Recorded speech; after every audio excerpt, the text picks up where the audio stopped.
Real conversation. Tune up. Hang out.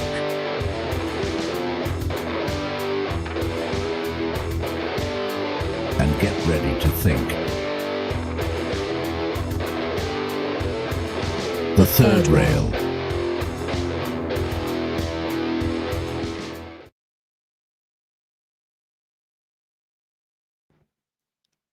Oh, okay.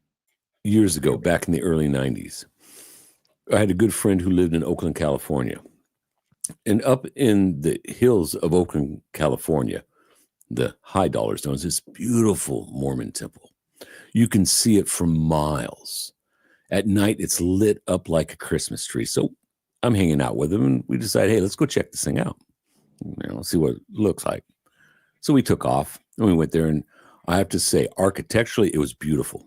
Gardens that were just manicured incredibly. The building was made of marble. The architecture was fantastic. And then we walked up to the grand entrance. Of course, it was at night, so it was closed. But sitting there as you walk up was this beautiful marble pedestal. And on that was this grand guest book. And right above it was a little sign that said, "Welcome to the Oakland Mormon Temple.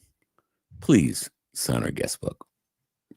Now, being the facetious cat I was and still am, I looked at that and I'm like, ooh, this is a con. I looked at my buddy, I said, you know what this really is? This is a fill in your own mailing list. I can guarantee you, you put your name, your address, and your phone number, and with about a week, you're going to hear a knock on your door. And there's going to be two very clean-cut young men wanting to tell you about the virtues of Jesus Christ and the Church of Latter-day Saints. Interesting prospect. But as time went on, I've known Mormons. My friend who has property in the country, their next door neighbors are Mormons, and they're a fantastic family. Everything that you could ask for in a family. Plus, if the world ever goes to pot, which could be any day now, and you know what's going on, they're the ones that you're gonna want to have as neighbors because they have at least a year's worth of food. Good people. But when you start peeling back the onions on their belief system, oh Lord, does it get weird. Weird. So it's like anything or any religion. When you see the surface level that's presented to us, it presents one narrative. When you move past that and get into the true heart and up into the hierarchy of different religions, another story is exposed. And tonight we're going to get into that because I have the perfect guest. Oh my God, she is fantastic. You're going to love her. But before we get started, we all know Chris Grace. And if you don't, please look for him. He is one of the best researchers since Dave McGowan. Might not know his name, but I guarantee you know his work. He's fallen on hard times. He had a massive car accident that when I saw the pictures of his car, that he literally had to be cut out with the jaws of life. It was a miracle he survived. While he was recovering in the hospital, he got out. Shortly afterwards, he went back in for congenital heart failure. Spent a week in the ER. Not the ER, the ICU. When he got out, he found out his mother had a fatal heart attack, and he had to say goodbye to her on Mother's Day. The bills are piling up. So anybody out there, if you can help him financially, please do. I have all the links in my show description on my Rumble page, my audio podcast, but times are hard. If you can't, we all understand, but reach out to him and just say hi. I've got the links for his X account out there. He needs all the moral support we can do. So if you can help him out, please do. Another thing I'd like to talk about is if you have a podcast, whether large or small, I don't care if it's 5 followers or 5 million, I'd like to be a guest on it. Looking for somebody to kill some time with, even if it's a fill-in, drop me a line. I'd love to come on. I can be found at Twitter at The Real Nature Boy, or at my direct handle at NBN Nature Boy. That's NBN as in Naughty by Nature. My show broadcasts live every Friday night on Rumble.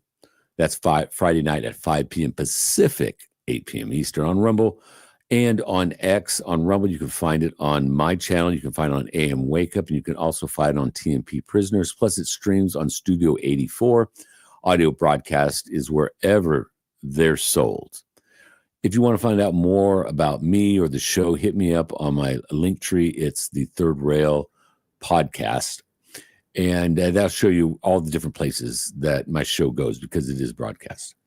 All right, we got all that good housekeeping stuff out of the way. Now let's get down and get into some funky, cool stuff. Y'all are going to really dig what we're going to talk about tonight. And this is just going to start off. I'm sure conversation is going to start about Mormonisms, and we're going to throw a little correlation with the Masons and all that stuff, and then just see where it goes. My guest tonight is a very fascinating lady. She is the host of the Unfiltered Rise podcast and co-host of the Occult Rejects, my buddy Nick. Great show if you haven't picked them up. Both of them are. She's an ex-Mormon who left the LDS church. Yeah, that's a little moniker for the Mormons. They don't want to know who the heck they are. And after 34 years, and she's spoken about the hidden occult agenda ever since. Her story is, to say at least, a bit strange, and yet at the same time, very fascinating. Heidi, welcome to the Third Rail. Thank you so much for having me on. I'm happy to be here, and hello to everyone out there. Shout out to Shelly. She met me the other day on a pod, so I want to say hi. I like Shelly. She's great. Good people. She is Hell of a great. producer, by the way. Good producer. Awesome. Yeah, she came on a show with us, or we came on a show with her, vice versa, whichever way you cut it. But we had a great time talking Mormon business. Oh, yeah. Well, I think who was Charles from 3 Eyes 3 Years had her on talking about Mormons. Maybe I should have in the Yes. future have you ladies on, and we'll do a little discussion between y'all Love it. about what Mormonism really is. Right. Yeah, it's really weird when you get into it. I've always known that it's based upon the Masonic order. You know, just kind of, I'm no expert, fairly well read about the origin story of Joseph Smith and who he was, who's associated with, and then how the Mormon religion was structured. And to me, I'm like, yeah, that's Mormonism. That is not all the way, but I see a heavy influence in how it's structured with Mormonism and, of course, other secret societies. It's a multi-hierarchy type of a structure. The higher you get, the more you know, the more lies you know you've been told at the lower levels. But at the next level, you're going to find out the real answer. And then you get to the next level and they say, yeah, the next level, that's bullshit. But here's the real answer at the next level. And so on and so on. And as you get higher into this pyramidical or structured religions, the sources of the religion tend to shift from that of God to that of, need I say, Lucifer. Now, I'm not sure if that is part of the Mormon tradition. I know that's part of Masonry and a lot of other things. But before we get started into this, so my audience knows who you are and really has an idea of why they should listen to what you have to say. Could you give us a brief background in who is Heidi Love and why should we give a rat's patootie about what she has to say? You bet. So my name was definitely chosen for me. A lot of people ask, why'd you go by this name, this funny name? That's my name. My parents were raging hippies. That's not my last name, but that is my name. And so Heidi Love from the Unfiltered Rise, I started a podcast on accident, really trying to get to know Christ and what I had done as a Mormon led me through this journey. So when people say, you must have been thrown out, you must have been excommunicated, you must have been blah, blah, blah, blah. There's so many things. Oh, I just want to get money. I want people to know he doesn't pay me to come on. Confessionals didn't pay me to come on. Nick doesn't pay me to come on. This is something that I do because I feel like if you know something and you have an answer, it is actually a purposeful thing to share that with some other people that may not have the answer, and they can do with it what they will. They won't always listen, but it's there for them. And True. so, yeah, I just started digging in and wanting to find out things. I am a born and bred Utah Mormon. I am here in Utah still. I am a pioneer family heritage, clear up to a weirdly enough, a royal family in England. The king is my 10th great grandpa. Like, that's weird in itself. I didn't even know that until I got on the Mormon genealogy website, started screwing around. I mean, everybody gets told that. I think, like, as a kid, my grandma was like, we're related to royalty. I'm like, right. Who cares? Where's my grandma? money and where's my Yeah, castle, I grandma? was like, whatever. And she's like, no, really. And when I found out it was the Medicis, I wasn't as happy as maybe I would have been. The Orleans, the Medicis, the Stuarts, and it's all Marie Antoinette. It gets weird, and I wish she would have told me that part of the story, because I don't know if I'd have gone looking so much. If I knew that, I don't know. That's a bad part of the story, but I do think that it goes to prove certain things. And when I talk about this, I think that Mormons had a big part of hiding some royalty at a time where they were going after these people. The Brave New World comes in, the Society of Cincinnati comes in, shout out JJ Vance, like all these things that we see. I'm like, come on, it's got to matter. You know what I mean? It matters. And so I'm like, well, in my real life, they just, I don't know if I should answer that. Most people, no, just kidding. They call me nurse. Yeah. They're like, nurse, I need my stuff. I am a nurse. So yeah, it's pathological lying already. Fun. Must be the haters in the world, but I do bring receipts, obviously. Yeah, which is why I understand this is emotional topic for a lot of people. This would have been an emotional topic for me back in the day, but coming forward to find Jesus through, I think, kind of what we talked about before we went live, it wasn't your normal church going way, right? Some of us find Jesus in hard times and in sadness and in all these different ways that you have to look at it through a different lens. And if you are only going through the rules of a church that tells you this is what this is what God is, this is what heaven is, this is what love is, this is what you'll do, you're indoctrinated, you don't want to learn. So you just do what they say. And that's exactly what I did for 34 years. So let's get a little bit more into your history. You said that you've come from a royal family, and when you started mentioning the names, when Medici, oh baby doll, those that's weird. The Stuarts, oh Lord, you're talking about some power there. Now, not for me. Yeah, like we didn't even know. Because you came from that lineage, when you were young, was a so-called path already kind of set out for you within the Mormon church? So I think the weirdness is and this is, I'm pulling it up right now on the Mormons genealogy. So if I'm a liar, your church put it in there, not me. I didn't put it in there, but here it is. And, when we go up my line barely to not just past my great grandpa, the next name is Henry Talbot. And then it goes to John Stuart Talbot, which then leads up through that line to Charles of Great Britain, to Henrietta Marie Ireland, to Roy Henry Bourbon, and to Marie Medici Navarre. And these are right on the website that anybody can look at. This is, then it goes down through, if you go down Medici's line, of course, it goes to Philippe de Orleans. It goes to Princess Orleans, and then it goes to Franz Stefan von Reich, straight to Marie Antoinette. So that's, I might just add it eventually. I got to cut my mom out because she's the only living partner, right, of the people that are in there. But what I'm saying is I didn't make this information. I didn't know anything about this information. This comes straight from the Mormon genealogical vaults. And anybody can go to familysearch.org and find their information. So that's exactly what I did. I didn't know anything about this other than my grandma's cuckoo story that she was like, we were royalty once. And I was like, right. They were poor. I don't say this to be like, ooh, look at this great thing. Like, I didn't have any great stuff from it or anything, but I think that the church tracks things.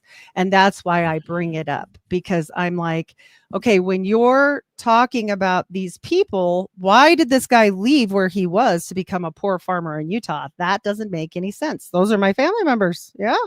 So, I mean, you have to be able to expose enough things, and at this point I'm sure they know where I am, they know where to find me. Like, come at me, bro. I just don't care. Like, I'm not going to be careful. Forget it. I just want to put the truth out there in plain sight to show that they did something when they created this brave new world in America, and I believe they hid people here that don't even know their heritage. We absolutely know that a lot of these, if I might interject, yeah, of course, they always. hid people. Are you referring to like orphan train type of things? I am 110%. Yep. And my great grandpa was an orphan, and it seems strange to me. And he didn't ride the train that I know of any of that. Mhm. But what I'm saying is that when you see these lineages, and mine are pretty well documented. You know, there is this guy that's this royal line living in South Africa, and all of a sudden he decides to come here and be a super poor farmer. Like, what? Why would you do that? That doesn't even seem to because make he was sense. a man of God. He Right. found a religion He did. that he cast all of his worthy treasures away, just like Jesus, the people of Jesus, and wanted to follow the one true God. To And come here maybe and that is altruistic. true. Or But- maybe he got the second anointing and made his place sure, and he was definitely going to heaven. Now we're going to talk about Maybe, anointings, maybe. but that might be a We little are bit going to down. talk We're about gonna talk about some funny anointings. things. Because I We're want going to really talk about, I bring pictures. So if you're upset Yeah. now, you're going to get real pissed in a minute. So, because Sure. I don't do the it's not Mhm. secret, it's sacred. Oh, really? Well, not to me, because I never signed up to be a Freemason, and I'm a little pissed off myself. So you don't want to make a girl mad, because she No. might come at you, bro. And that's exactly what I did with the church, right? That's Mhm. that's all I am doing here, is that they lie to people. If they came out tomorrow, honestly, if they came out and said, we are a magical order, we are a magical practicing order, just like the Martinists are, okay? And we practice Solomonic magic, because they do. And if they came out and said that, I would probably back off. But they use people, and they are, taking this whole situation and harvesting energy, just like everybody knows that they do the top, right? And then everybody acts like it's a surprise. I'm like, wait a minute, everybody's doing this. And I pick on the Mormons because I was one. Does that make the Catholics less? No, they all do it. The organized religions do this to people, but What they I've do it in seen- different ways. Yeah. What I've seen that seems to be commonplace within organized religions. For one, if you trace back religions anthropologically, I believe that's the direct term, you find out that they're more tools of social control and societal control than they are religious tools. 100%. It's just one of those built-in things about us humans that people can easily manipulate. Another thing I found Wow. about the people who do that rise to the top of power tend to be a tad bit narcissistic, a little bit sociopathic, and some of them are flat out psychopaths. Right. And they fit in very well. In fact, if we want to bring up psychopaths, we can talk about Ted Bundy, who was a Mormon. Oh, he We could was. talk about him. Oh, yeah. Ted Bundy was a Mormon. And you guys can find a whole story about him on my Patreon, and exactly how that follows down the line. But he made an excellent Mormon. And I bet he did all the right things. They just don't like little loudmouths like me that come out of it and go, wait a minute. What are we doing? Why are we doing this? What is this? What is a Mason? Like, why should I not know that I was a Mason when I was one? And why did my friend, who was Order of the Eastern Star growing up, know what the temple was? Because she had done things in the Eastern Star that looked exactly the same as the temple. Why is that? And what is the symbol of the Eastern Star but an inverted pentagram? And we're going to find one of those today on the temple, because Well, there is. If you want to have slides, I know you have, bring them up, throw them on I here. got them for you. And just present them and say, hey, Dave, can you throw this on there? And I'll throw it up and we'll just talk about it until that discussion is done. Bet. All right. Betcha. So I always thought, what could make the difference? Because though I do like to tell people my story, and I do like to show how I found out these things and what these things are, etc., so on and so forth. I wanted to also help people. Like, there is no point in this if it doesn't help people. So maybe this won't help the TBMs, the True Blue Mormons, and that's okay. It's not for you. I actually wouldn't expect a True Blue Mormon to be listening to my anti-Mormon propaganda because it's against your religion. But for those that are not, and they're on the fence, or those that have never heard of Mormonism, this will help you understand more. So I decided I would make these pictures to help somebody like myself that came out of Mormonism. So just a fair warning, if you stay and you are LDS, you may not like what I'm going to present here today. So trigger warning, trigger yeah, I warning. just don't, I'm not trying to black pill anybody. If you're not ready, then don't watch this show. That's right. But my audience doesn't Yes. like I always talk about the chat that goes on. It's like watching a mosh pit. Everybody's got their elbows up, they're on their knees, and they're having fun. But it's one of those things that, well, if you want to F around in the mosh pit, you're going to find out. But if you don't, it's all good. So lay it on. And I don't Heidi. care. I can't see don't anything at this point anyway, because all I can see is the slides. But do let me know if I need to moderate my I broadcast. So let me know if you see anything there. But because the other day we did have a problem. Somebody decided to be really disrespectful to women and start saying some really bad things on mine. So hopefully that won't happen today. They're hate listeners. I love my hate listeners. I just ask them one simple thing: have a hate listener party and spell my name right. That's all. I just say don't make derogatory comments about women's body parts and things that people want to do to them, because it's all gross. right. All right. I have to stop and address the chat. Greg, Harps, guys, if you're out there, respect the lady's wishes. Okay, respect the lady's wishes. Go on, please. All right. So this is the first slide that I found, and this is most of my research comes from the LDS sites or some of their Journal of Discourses or whatever. So this is the very first thing that I like to present. This is Joseph Smith's great grandpa. And I like to bring this up because you don't know too much about a person unless you see the people they were raised with and or their family. So we kind of want to present that so we know who Joseph was. And this is from the LDS sites, so you guys can look this up yourselves. But this was somebody that was obfuscated really heavily in the church. I never heard of him ever before in my life until probably last year. And I mean, I've been researching this had my podcast over 2 years now, and I never could find this Samuel Smith. And they say, well, this is a different line. It's not the same guy. But if you go up through his uncle Jesse, you can find it very easily that it is his line, and you can find the direct burst and everything. So Samuel Smith was kind of cool. And for anybody that's a Mormon, they're very patriotic. Really, they are. Well, as a side note, everybody out there, and of course you know this, the prime CIA recruiting ground and FBI is Utah and the Mormon Church. Just a little Absolutely. Side. Go on, please. Within 30 miles of me, I have an Air Force base. I have the NSA, the CIA, the FBI, and the IRS. You tell me what's going on in Utah. I don't know. But it's very 3-lettered. We know that. So, but we can trust them, by the way. And right. Different is an anti-American domestic terrorist who needs to be taken off the streets, shipped down to El Salvador, and put in one of them prisons. So I just want to say, and we would never say otherwise. No. We support the government propaganda and the government position. Okay, Absolutely. NSA, CIA. I know you're listening, so just to make it clear, but just in case you heard us, yeah. And so this guy was actually a top player in all these people that came over at the very beginning, because in 1773, Captain Samuel Smith of Topsfield, Massachusetts, which is actually where the Smiths hail from, Massachusetts, right by Salem.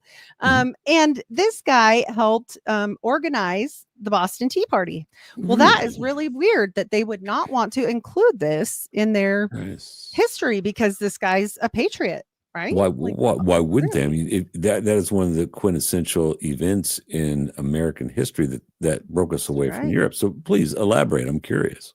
Absolutely. And I thought the same thing. I thought, well, what on earth? Why do they not include this guy? Well, first of all, we do know that the Boston Tea Party, they dressed up as Native Americans, right? Mhm. And we've heard this story before when it comes to Mormons, for those of you that saw Primeval and the Mormon Massacre, but that's fine. We'll leave that alone. So he organized this. He didn't go, but he had organized it because he was really one of the top chairmen of this tea committee. And he had a little problem after this, is that he was involved in the Inquisition, and some He witches was a were killed. heretic. Yeah, he helped kill some Mm. witches. And methinks you protest too much when people start dying around you. Maybe it makes you wonder, maybe he had something to hide. I can't prove that though. Interesting though. It is Mhm. definitely interesting that you can't really find this guy. So yeah, this is Joseph Smith Sr. So this is his information straight from FamilySearch.org, which is an LDS affiliated site. And this is where they're born. Now, remember, this other guy was from Topsfield, Massachusetts, and Joseph Smith Sr. is born in Topsfield, Massachusetts, to Mm. Azael, not Azazel, Azael. That's That yeah, I'm like, that's a funky name. I don't know what it means, but it's got a little bit of that maybe Babylonian stuff tied into it. it's but I got a don't know. little bit of fallen angel sound, right?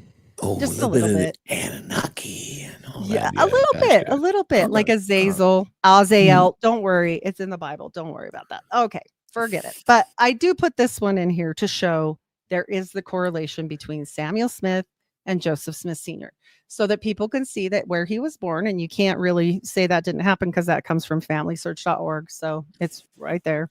And that's the Mormons, and then by this, the way. Yep, Mhm. they started that through Howard Hughes. Funny enough, Ooh. had some help from the Nazis with IBM. That's a different topic for a different day. That would be an old show, but go ahead, please. Yeah, it is. It's a good one. I love the Mormon Mafia. But this one is his mother, and she wrote a very interesting book. And we get some information from Lucy Mack Smith.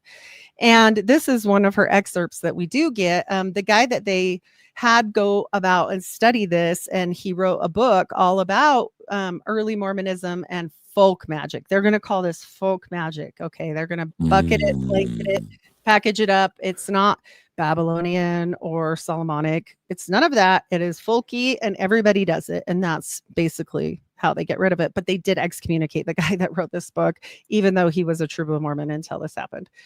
Fine, whatever. But she writes in her own hand, and this is actually courtesy of the Church History Library.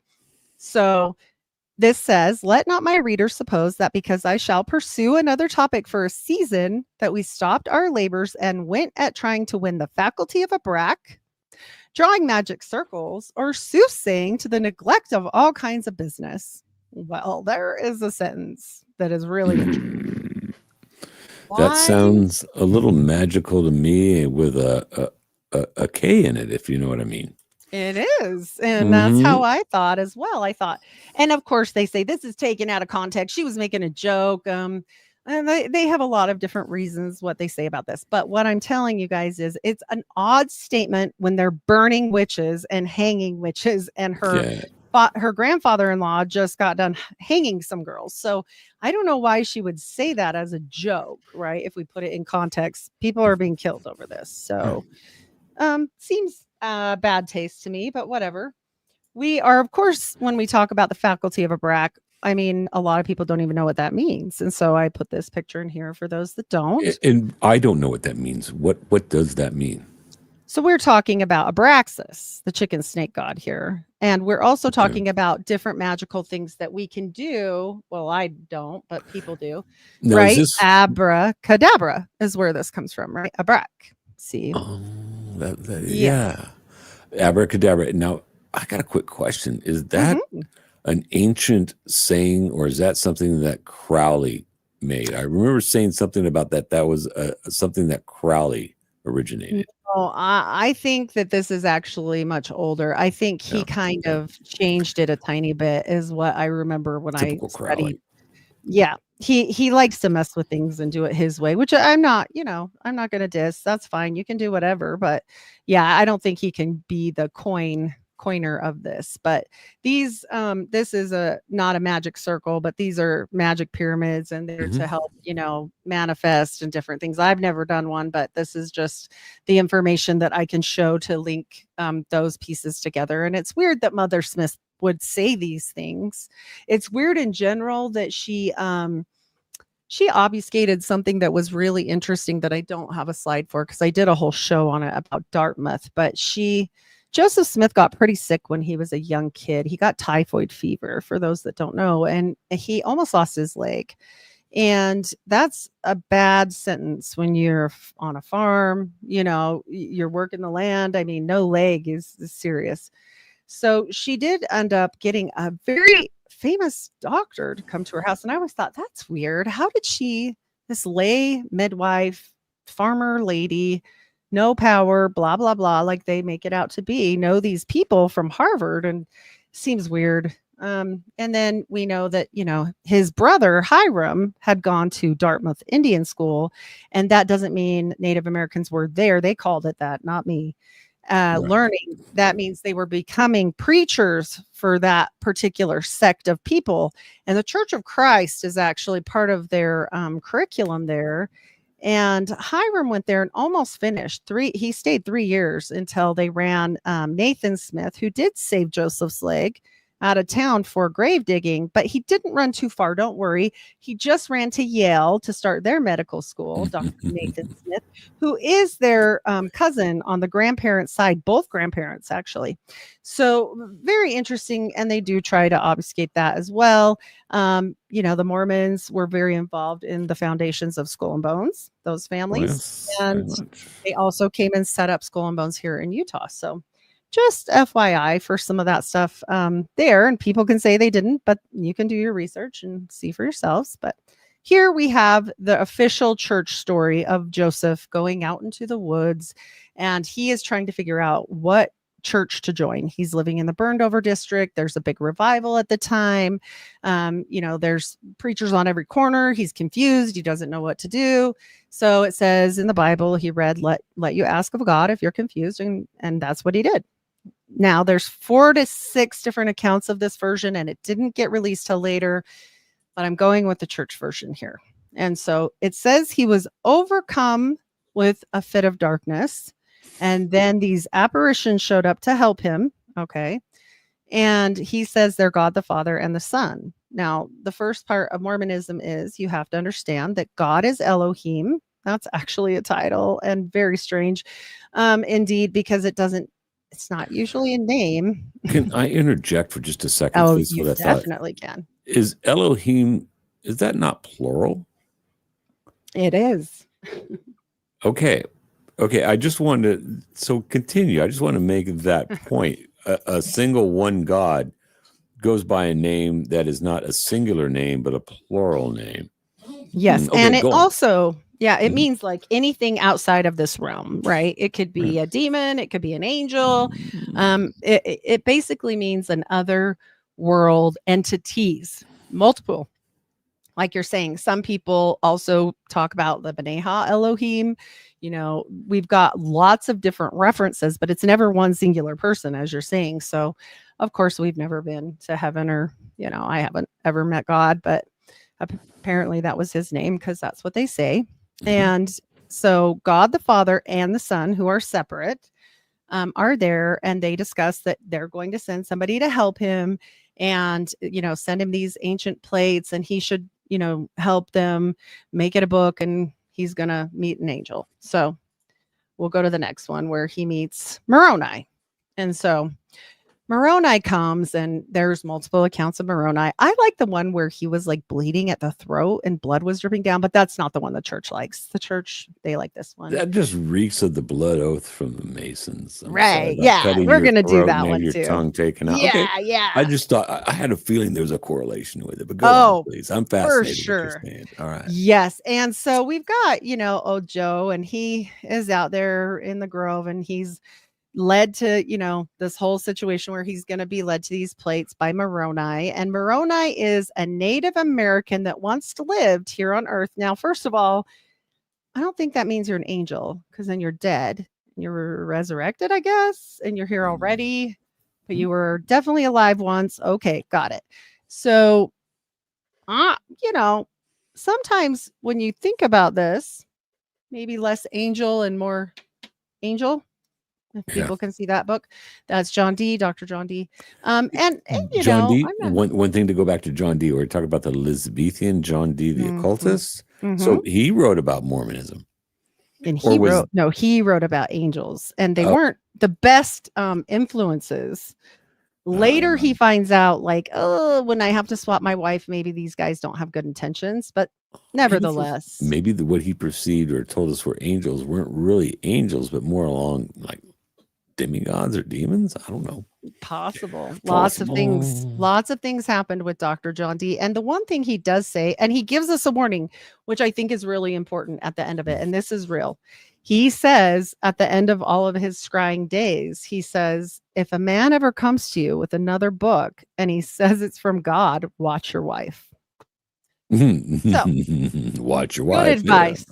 Good advice. Is that a So reference to possibly I mean, we don't know, but occult?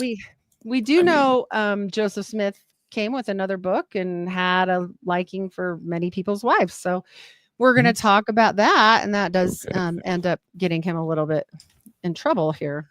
I wouldn't postulate that's the only thing that gets him in trouble, but I definitely think he's making waves with that one. So Mhm. John Dee also said those angels were liars most of the time. Like nothing, they didn't like them. They told him they stunk and they hated them. It's just a whole horrible Had situation. that little the OD sulfur on him is what he's saying. Yep. And so Okay. it was something weird. So long story short, like I said, this Native American angel, but he lived once and we're not like the angels. That's why they don't like us, but that's fine. Whatever. They called it an angel. He's on top of all of the temples, Moroni blowing his horn.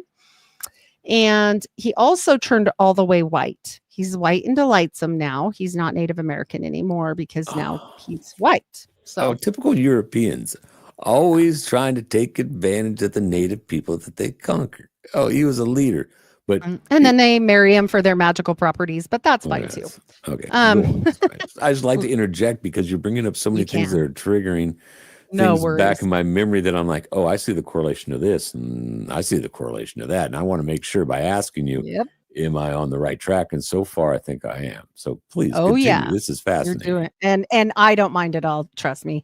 And Same here, by also the way. just so people know, they did end up intermixing with Native American population. I do have some Micmac in my heritage.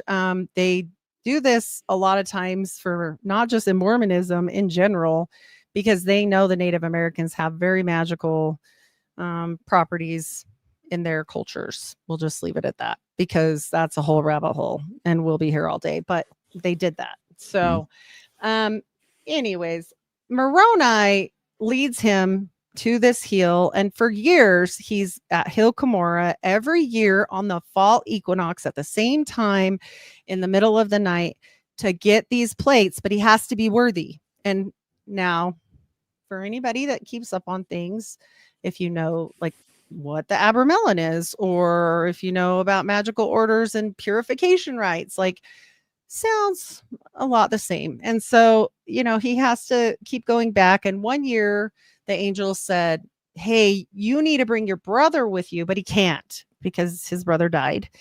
And so they dug him up though, like a bunch. And then they ran it in the paper. And I have an article on that later on. But long story short is finally, eventually, he's good enough one year on the fall equinox in the middle of the night. And we have this account because he gets in trouble, Joseph Smith does, and he ends up in court. And this isn't just like my neighbor said this to my other neighbor's friend's sister. This is an actual affidavit presented by Willard Chase, where Joseph Smith has worked, where Joseph Smith had been friends with, where they had worked together and hired him, all kinds of different things throughout the years. And he makes this account of how this story went. Dressed all in black, he had to come to their house and borrow their all black horse, which is why he even knew the story, to go talk to this angel on the fall equinox, when Martinists believe you can speak to angels or other interdimensional spirits. If They don't just Portals. usually pop up, but we'll get there. Portals. Crowley talked about You it. know. So did We're summoning some things, So did Parsons and Elron. They talked Yep, about things like you're that. not Yes. wrong. And what did they do shortly after that? What happens? Babylon There's a religion, Awakening. right? And then there's a religion because there's a book religion. Yep. Yes. So this goes on and on and on. Muhammad, he has a fit of darkness as well. An angel also spoke to him. Then we get 9-year-old child bride, polygamy, blah, blah, blah. And all of a sudden, it's a religion. So it just happens over and over and over and over. I mean, if you want to do a fun one, I always like Crowley. He went and he, didn't need an angel, but he saw Awas and Awas told him some stuff and he wrote the book of the law and it becomes a religion. And he didn't need to marry like 9-year-olds or anything because he was already being depraved as it was. Like he didn't need extra. So no, Crowley didn't need any extra help in that department. Awas kind of gave him a little boost when when Rose was kind of like said, "Yo, dude's inside of me, and I'm gonna like translate the book of the law to you." And then when you see a picture, was it Awas they translated the book of the law? Awas. And then the next one. The next one, what was the name that he drew that picture well before 1947? I'm gapping. I know the he looks Awas like or Lamb. Is that who you mean? Yeah. Lamb. I'm like, man, that looks like a gray alien.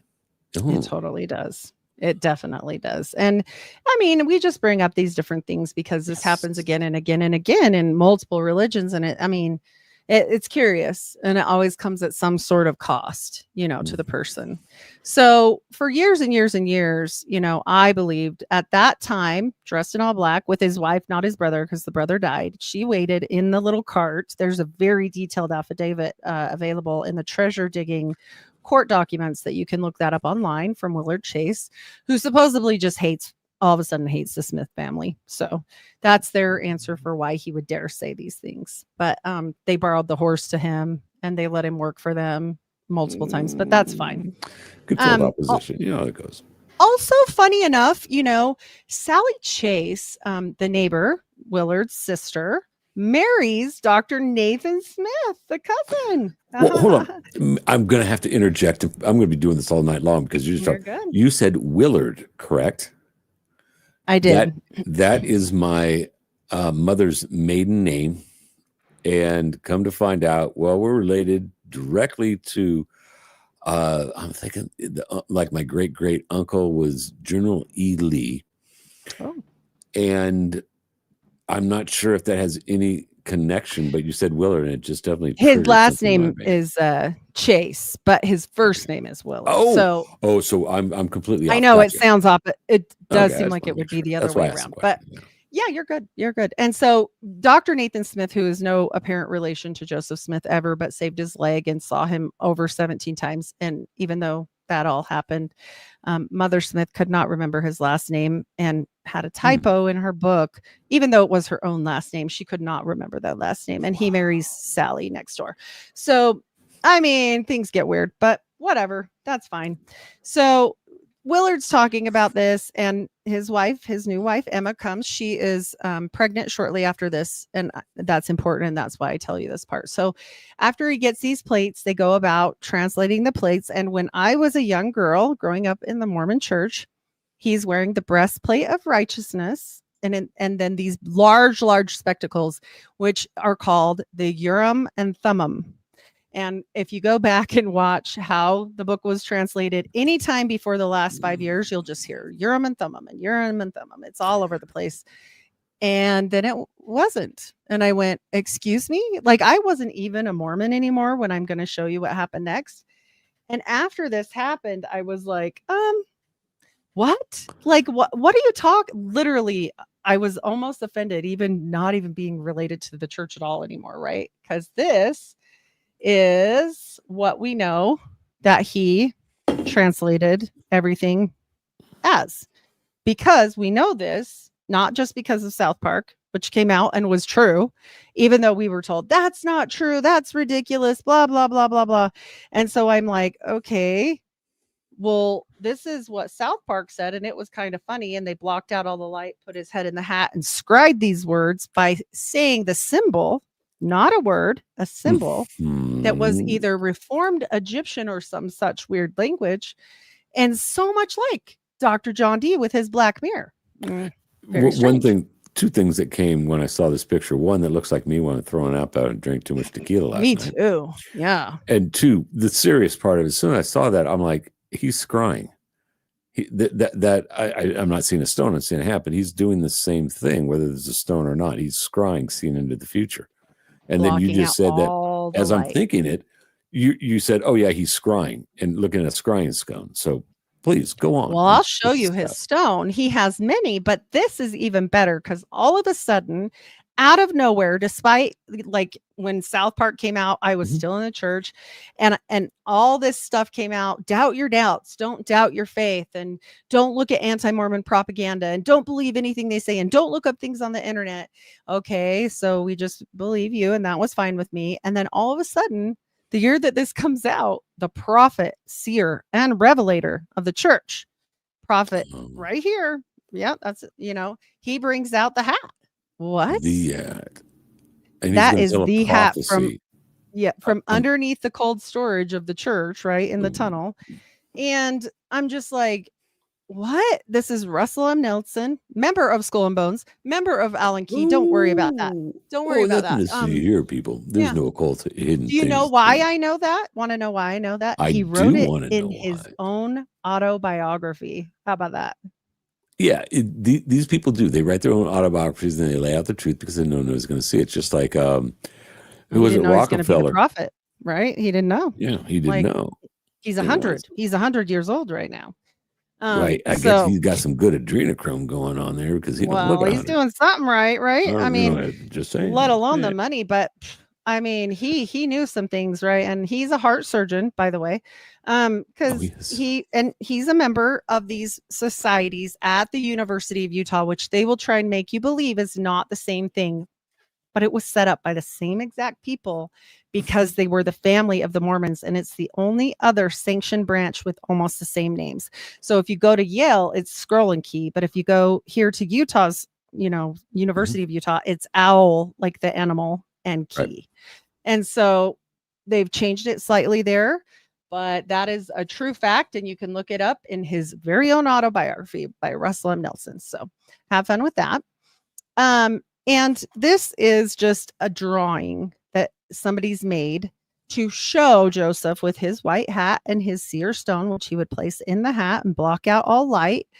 And he would do this with a partition in between and call out these symbols, which we do have a little piece of because they tried to get this authorized, I guess is the best way to say it. So I have a story with that later. But he also had this layman pouch here. And for anybody that's not from a magical order, because I certainly didn't know what one was, this is to hold some magical laymans. And this was found in the cell with Joseph and his brother on their persons when they died. Okay. So what he's holding in his hand is, I have a closer picture of that. Let me go to, what is that? What is, I mean, that was interesting. Oh, the significance, which you said, well, you said that when he was found, he had something. Yes. So he was found right away. There was a shootout kind of thing. And that's it. Yeah, he made the widow's son motion of the Mason and said it's rumored that he said, "Is there no help for the widow's son?" And there was none because he was kind of pissing everyone off. So he was telling their secrets. He was inducting women. Mormons is Masons for the whole family. Women do the same as men. And then he also didn't just do polygamy. He was very involved in something called polyamory, which means you get to go on a mission and I get to sleep with your wife. So it's wife swapping. It doesn't go over well. Yeah, it doesn't go over well back then. Yeah, if you're on a mission and then you come back, the dude that sent you on the mission knocked up your wife because you're stupid her, and now he has a prophet's son. That would piss me off. I'm sorry. Well, supposedly no children were ever born from any of his unions, despite them admitting he was a polygamist, and despite Lucy being pregnant every other year that we know, or not Lucy, Emma being pregnant every other year that we know of, and them having quite the brood. All of a sudden, there's no kids. But do remember who owns the genealogy. Even if you go through a different one, like Ancestry.com or 23andMe or whatever records they have, they all get their records from the same place, which is FamilySearch.org, set up by Brother Gay, his last name is Gay. I already know how that is. Bill Gay, through Howard Hughes's company, Hughes Dynamics, and this was all with CIA documented punch cards from the Holocaust, just so you guys know. So, yeah. And when we talk about that, it's interesting because, well, here's a fun thing. So, do you know who's the largest food landowner in America right now? The largest owner of agricultural land is Bill Gates. Yes. Do you know who number 2 is? I do. No, tell me. The Mormon Church. Do you know what the Mormon Church's number 1 stock holding is in their portfolio? Palantir. Nope. Bill Gates. Do you think that they have a partnership when they're like that? Well, considering when you have the 2 largest agricultural landowners and they have a relationship, yeah, there's probably a little of those smoke-filled. If it's your number 1 stock holding, right, for Microsoft, right, you would want them to do well. I mean, obviously. Yes. So, and their other ones are quite interesting as well, like Amazon, Alphabet. It's fun. Go look at their top 10. It's great. And so when you see these things and these relationships over time, but even better, when we go back to the time frame where this request was made, technically IBM was over these cards, despite the fact that the CIA had to sign off on this as well for the Mormons to get all of this information, which they did, which I have proof of. But also somebody else had to help them out, and it wasn't Bill Gates's dad. Well, I was going to say, help. Let me interject. But it was his mom. when you were building up to that, the first thing that came to my mind was Margaret Sanger, and then you brought in Bill Gates's dad, and I'm like, well, okay, so he took over Planned Parenthood from Margaret herself, right? Margaret says, "Yo, Billy Daddy, you can take over my eugenics organization," and then, of course, little Gatesy boy's mama was on the board of UNESCO with the head of IBM. She was also on the board of IBM. Oh, she was on, as well as that. Okay. I know she had a connection with the head of IBM. And I heard the story said one time, it's like when the head of IBM says, yeah, I'll do a favor for your son. And he goes back home to the corporate office and says, take care of this kid. He said, there's going to be at least 20 people in high-priced 3-piece suits flying out to help that kid. So go on. The thing that's fascinating about me is lineage, and what's told to us is one thing, the narrative, but when you really start looking into it, it's like a completely different thing, and there's so many connections with lineage. Yes. And I'm going to do a little side note because it popped in my brain and I'll forget it. So she is, I just Googled it to make absolute sure because I'm going without notes right now. Right. She was served under IBM CEO John Opel. So just OPEL, not AL. Just FYI. And it ultimately led to IBM contracting with Microsoft to develop the operating systems for his first computer. While Mary Gates was not on this board, her connections with CEO John Opel was through the United Way. So I think you're more correct. United Way, not UNESCO. Excuse me. Yeah. It was one of those UN organizations. So we're both a little off, but there is the info for everyone. Right. I'm going without notes because we're mostly talking about this, but when we talk about all of these things, we have to understand why the hell it matters. Like it's not the fact that this church, because this is very different. We're talking about almost a 3-part story. We've got Joseph Smith and the magical workings of Solomonic Magical Church. Okay. And he also probably didn't even invent all of the doctrine, because at that same Dartmouth College, we have Professor Johnny Smith, who is also Joseph's cousin on both sides with the grandparents. And he actually was the one to invent the first Church of Christ, which is what the original LDS Church was named. And the doctrine there was forced upon the students multiple times a day, where his brother actually attended, and the family lived on site at the trustee's home. So it's very interesting when you know that, mixed with the fact that his uncle, this cousin, Professor Johnny Smith, owned the only bookstore in town that had occultic books, including the Scotichronicon. And I'm just saying that, this kid was sick. So what would you bring to a kid that's laid up and sick and has nothing to do? Well, we saw what happened with JFK. What happened? He read a lot. Oh, He yeah, was he sick read a lot. and he Mhm. read a whole lot. So I'm assuming, I mean, he's, Maybe little you know, Joey could have gotten a little bit of that Necronomicon information, maybe some ancient books on ancient Babylonian magic, and a couple of I things think on he Masonic, did. and it's kind of being the con man and that he was at a young age. and He honestly, I don't what? think he was a con man. I'll tell you You guys don't? what I really think. I really don't. Please. I I actually love to hear believe it. him. Yes. So, fun fact is, we've got that magical order here.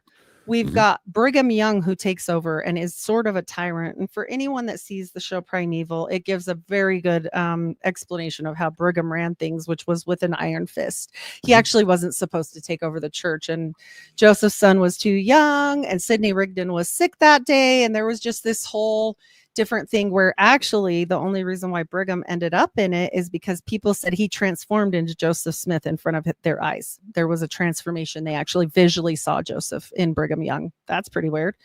Okay. So he wins the church and runs it with an iron fist, gets very involved with the railroad, which ties into the government, but he's running away from the government. He doesn't want anything to do with them. But then he calls them and says, let me help you finish. And Promontory Point is in Utah, where they finished the railroad. Very interesting.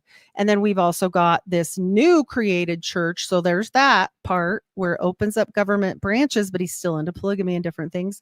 And then we have this new one that's like the CIA top executive church. Basically, they cleaned up their act, put on a tie, settled in with 3-letter agencies, and that's what they are today. So it's all three very different things. I mean, these are the same church, which is the modern church today, not the FLDS. I'm not speaking of them because they hold to the real truth. Like, I don't believe in it, but they hold to the Joseph story. They don't go with the whole other nonsense. And so, Okay, for a second, just for clarification for me. You said that you referred to a division within the church. You have the true believers, kind of like the Orthodox. And then you Reformation. have, right, then you have like the Reformation ones. It's like, yeah, we believe in the basic tenets, but we disagree on other things. Is that what you're saying? Well, here's the problem. Yeah, please. Is the government steps in and says, we'd really love for you to be able to be part of America again. And oops, we bought where you ran to, which was Mexico, and it's not Mexico now. It's Utah. The state of Deseret is actually what it was named by the Mormons. But they said, you can't keep running around with 57 wives, Brigham. It's kind of tacky. You got to cut it out. So if you want to be, a part of the group and be part of America, you have to cut it out. So they said they did. And there was still a lot of underhandedness on that. However, please remember that, Brigham Young had I think he had 55 wives and 57 children. Don't quote. That is to repopulate the earth.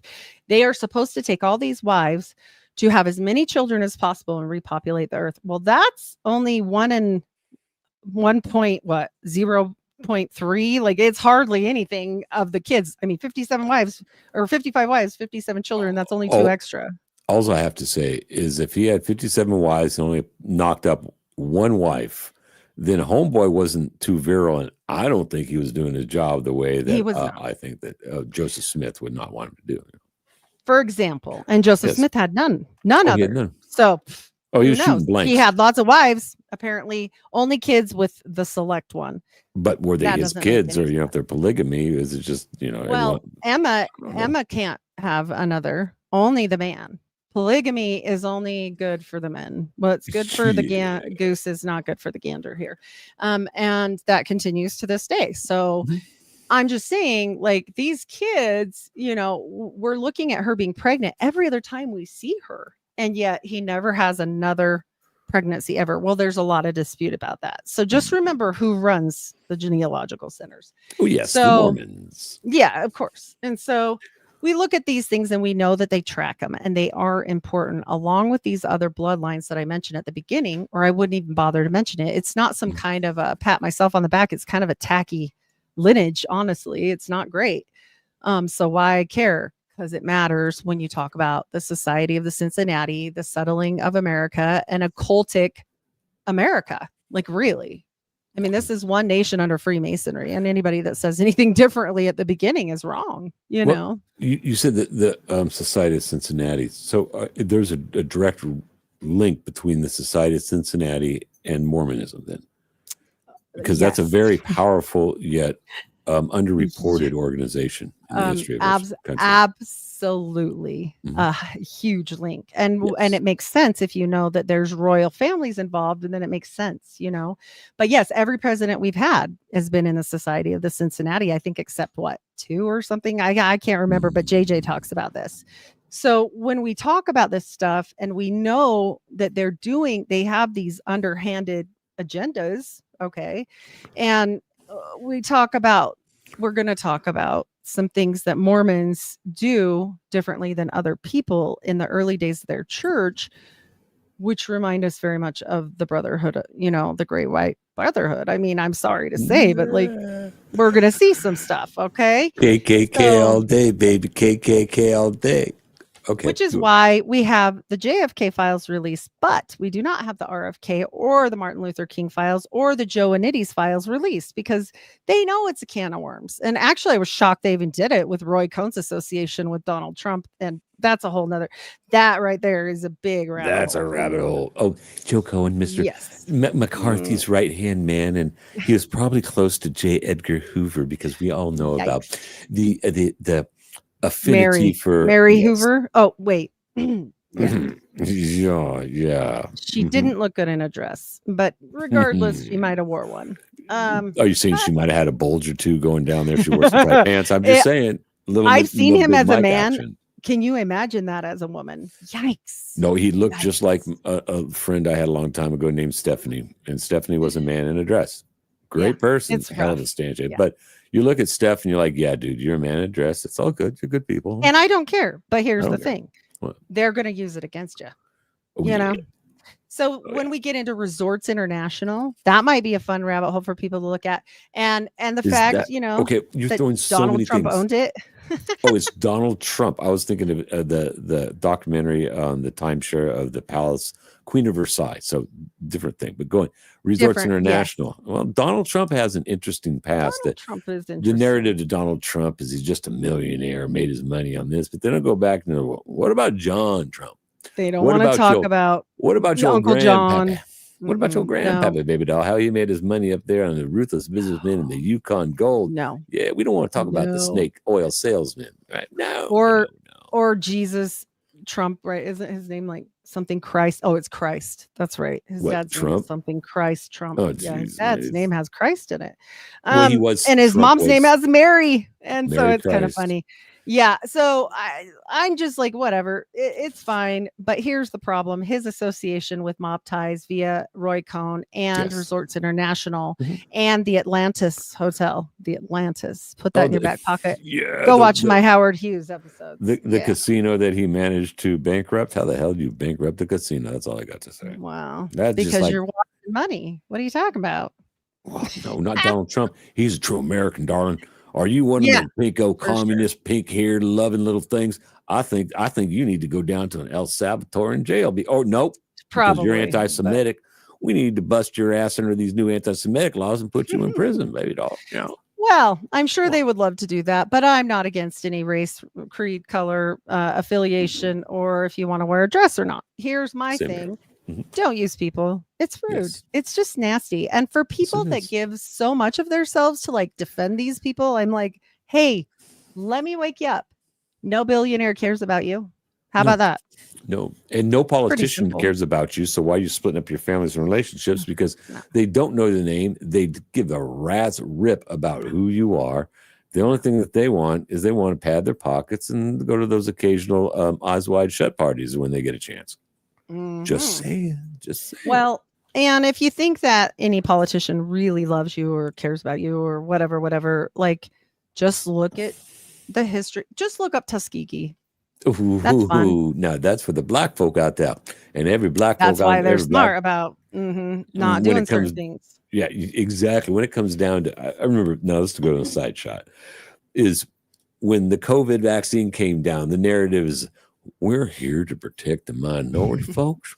We want to make sure that they're first in line because they mean so much to us because of our oppressive white privilege that we've oppressed them so long. We want to get them the shot first. That's right. Did you still see Bill Gates' wife talking about that? I vaguely, yeah, I think so. If any black person saw that, they would never get that shot. No, No but- way. My niece is black, and I was like, don't even think about it, because that What- is terrifying the way she said that. She said Right. it like you said, like, we want you to have this first, but it wasn't like that, and it was really ominous. I'll Wait, just is say there a that. reason why the biggest group of vaccine hesitant people was the black population?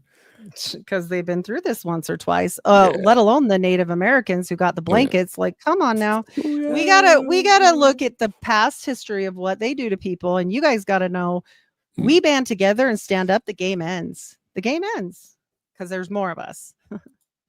So with that, we will Yes, continue Please, occult Mormonism, please, but let's do it. let's not kill ourselves over their agenda. Yeah. No, that's it. Yeah, that's the point. So this is one of the magical rocks that Joseph had. Fun fact, Willard Chase found this rock while digging a well on his property, on Chase property. Joseph Smith said, "Hey, can I see your rock?" And he refused to give it back. So Mormonism is built upon a stolen rock. They say this is his favorite one. I think they lie, because they show lots of pictures of that one. This one is Sally Chase's rock. That is the doctor's wife.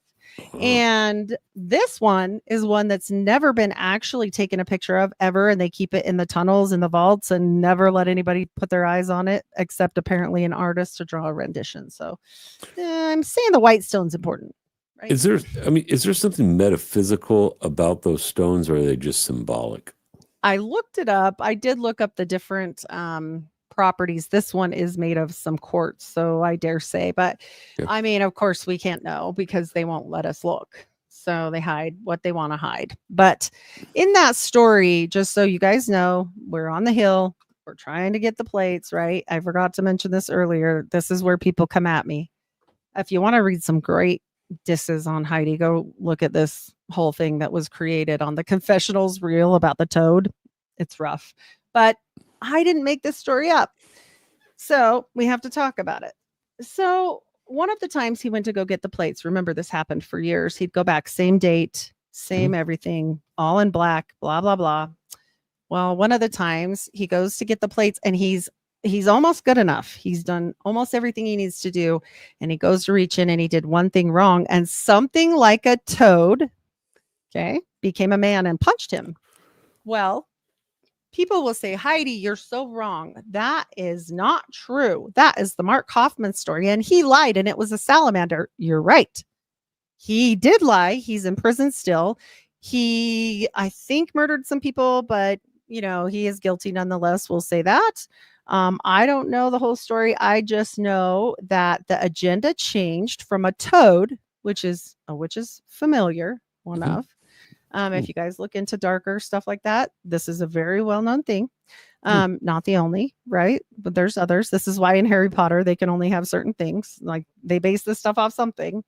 And they change it into a salamander. Since you know a little bit about magic, are you aware of the good or bad of the salamander? A white one, a white salamander. I'm not an expert on magic or the occult, so no, I haven't heard that story. Go ahead, tell, please. Fun times. I didn't know if you Please. knew just in passing or listening to Nick's stuff, but the salamander is not forged by the fire. The salamander is more of with the Templars as well. They speak about it being kind of a magical creature that's, not forged by the fire, and it's better. It's a better thing. It's more of a holier.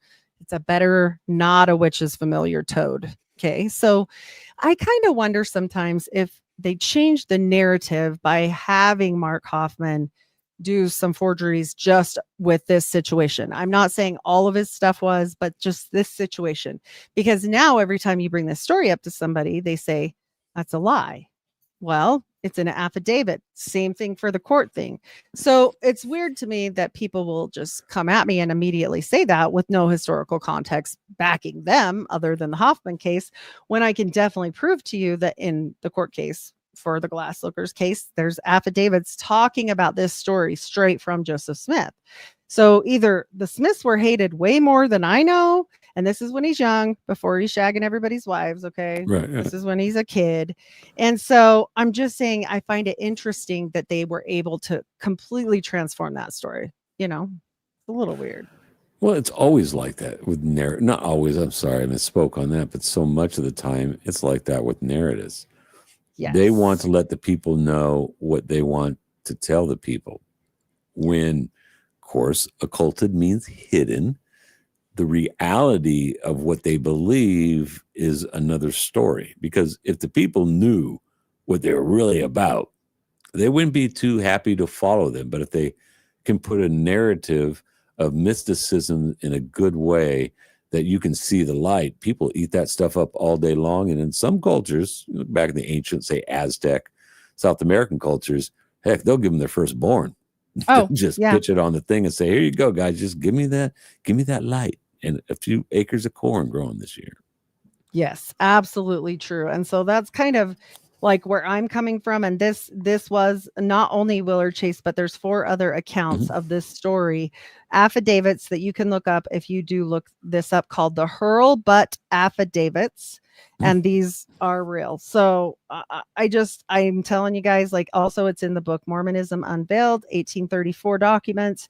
These are well documented pieces of information that are not about Mark Hoffman, but like you said, the narrative changed and it made it ever better. So when we look at this court case, this is everything we're talking about. And it's important to know that I can't really fathom that he just hated the family this much when his sister marries the cousin. Like, it just doesn't seem right. But also, he's not the only one. There's multiple affidavits to this, and there's other people involved. So I don't know what the truth is, but we can just show people what we know. This is also before. I've seen that a picture rendition, before, by the way. Mm-hmm. This is from Willard Chase's affidavit, speaking of what they did this one night, that they went out treasure digging, and that the dad took out his sword and drew these symbols in the ground. And then they left out the part where they slit the black sheep's throat and bled it all over. But whatever, that's also in that court case. You guys can look it up. But there was some weird things happening there. And I'm going to show you guys a little bit more on documentation here as we skip forward into magical items that were with the Smith family that they can't explain away, so that I can bring a little more proof than just these affidavits. Yeah, so it's just some sigil looking little coin thingamabobbers. Absolutely. Joseph Smith had a Jupiter talisman. This was his, and it was owned by him. And it was his most intimate possession, according to his own wife, Emma Smith. She had to identify this to get this back after his death because she wanted it. And she also cut a lock of his hair and wore it until she died. And so we're going to get into more things that happened with Joseph's dead hair, but this was on him when he died. His magical underpants were not, but this was. So when we're talking about a Jupiter talisman, we're talking about, this is identical to the last, the third pentacle of Jupiter in Solomonic magic. All right, we're talking about the greater and lesser keys of Solomon, and we absolutely know some things. We know Emma said that was Joseph Smith's most intimate possession. Okay. We know that there's no other books that he can get this from at that time other than the Magus or Sibley's Book of Witchcraft. That's the ones they're in. So at this time, greater and lesser keys of Solomon. So I'm just saying, now For this clarification, is their explanation. For clarification, you just mentioned 2 books that could, sources that could possibly gone through. Could you just kind of, for me, give me a brief definition of what those 2 are? Those are very old occultic books, and I have not gone through those because I don't know that you could. I mean, maybe we could get our hands on one, but they're super old. And so, I mean, I think they may have redone them probably. But for me, I just looked up the specifics that were to this because it freaks me out a little. Well, that's interesting in many many facets. And one, back then, if there's 2 of them, they're ancient. You had to have some serious connections and money to even own or look at one of those. You couldn't just go down to Uncle Johnny owned the rare book store. Right. The occult bookstore. Yeah, he had a and the Scotachronicon, not the Necronomicon, the Scotachronicon. And so this is really important, but we know that there's a connection there. And for people that want to turn around and say Joseph Smith couldn't read or write English very good at all. Great. Why was he studying with a Jewish guy trying to learn Hebrew? Hebrew's hard. Don't get me started on the little hat people. Okay. But he was trying to learn Hebrew when he couldn't write English. Okay. That's No, odd. let's get out of here with that. So I want to let people know that the church's stance on this is that, yeah, maybe it was his big deal. It's in a museum now, but this is the big deal about it is they say it was to protect him because people were throwing curses at him, basically. Okay, well, let's read what it really says. It says, this defendeth and protecteth. They're not wrong, but they forgot a little piece of it. Those who invoke and cause the spirits to come. They forgot that part. So it doesn't say I threw a spirit at him or you did or anybody did. It says he invoked it and he caused the spirit to come. And when they appear, show this unto them and they will do your bidding. Okay. They will obey. So I'm just saying he's literally laying it out for you that he is invoking. So that's very important when we talk about the Solomonic magic or this whole situation. We also see that they had a magical family dagger and it has the intelligence of Mars on it. Now, when we talk about intelligences, when we're talking about the occult, it doesn't mean that you're smart. And anytime they reference intelligence in these old books, they mean a demon. And you can look it up. That's what it means. And so we have, lesser spirits and higher spirits. Basically, if you read Steiner's work, like it makes things a lot easier to understand. I'm not saying he was right or wrong. It just makes it easier to understand. It also shows the seal of Mars and it shows Adonai, Scorpio, and the intelligence of Mars. Okay, so again, another intelligence. So we're seeing these different, occultic pieces that you need. You need a dagger if you're going to do magic. And that is something that they did have and possessed. So here is the actual handle of the dagger. That's the real. And you'll see these magical tables, Barrett's, Magus, 1801. And so we know that they were practicing magic. I think I've laid that out pretty seriously, but I will show you even further here in one moment. Yes. So I do not think Joseph Smith was a Scottish Rite Mason. I don't. He was a Master Mason. And if you go to the LDS Church's website right now, the actual official one, they will tell you that Joseph Smith was a Mason, that he was a Master Mason. But that's still within the Blue Lodge. Yeah, they don't care anymore. They know. Okay. And he was risen to a Master Mason in one day. Well, no. Yes, he was. That's the third level, I believe, of the Blue Lodge. You're right. Yes. And it takes a lot of research. You just don't show up and go, dude, I want to be a Mason. They're like, I'm going to hook you up, Joey boy.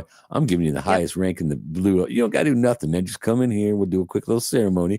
And if we'll do the thing about, you talk about it. We'll slit your throat and pull the tongue out, make him initiated in one day, and one day later rose to the Master Mason. So he knew some things. Yeah. He knew some things. Yeah. That's kind of like these cats in that. Sorry to sidetrack. You're good. I just heard a story about they're bringing in these tech bros into the military, right, with no military experience, and they're starting them off as, I believe, a lieutenant colonel. Kind of the same thing. Yeah. Absolutely honorary, right? We're gonna give you a special hookup on you because you know stuff.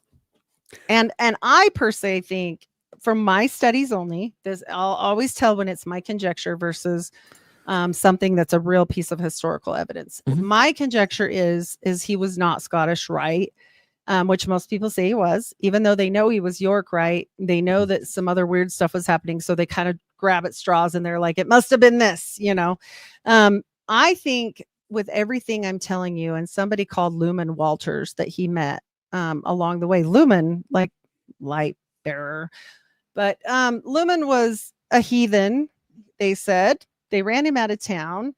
He was wealthy and he had just come back from France. And Joseph was quite young when he met Lumen.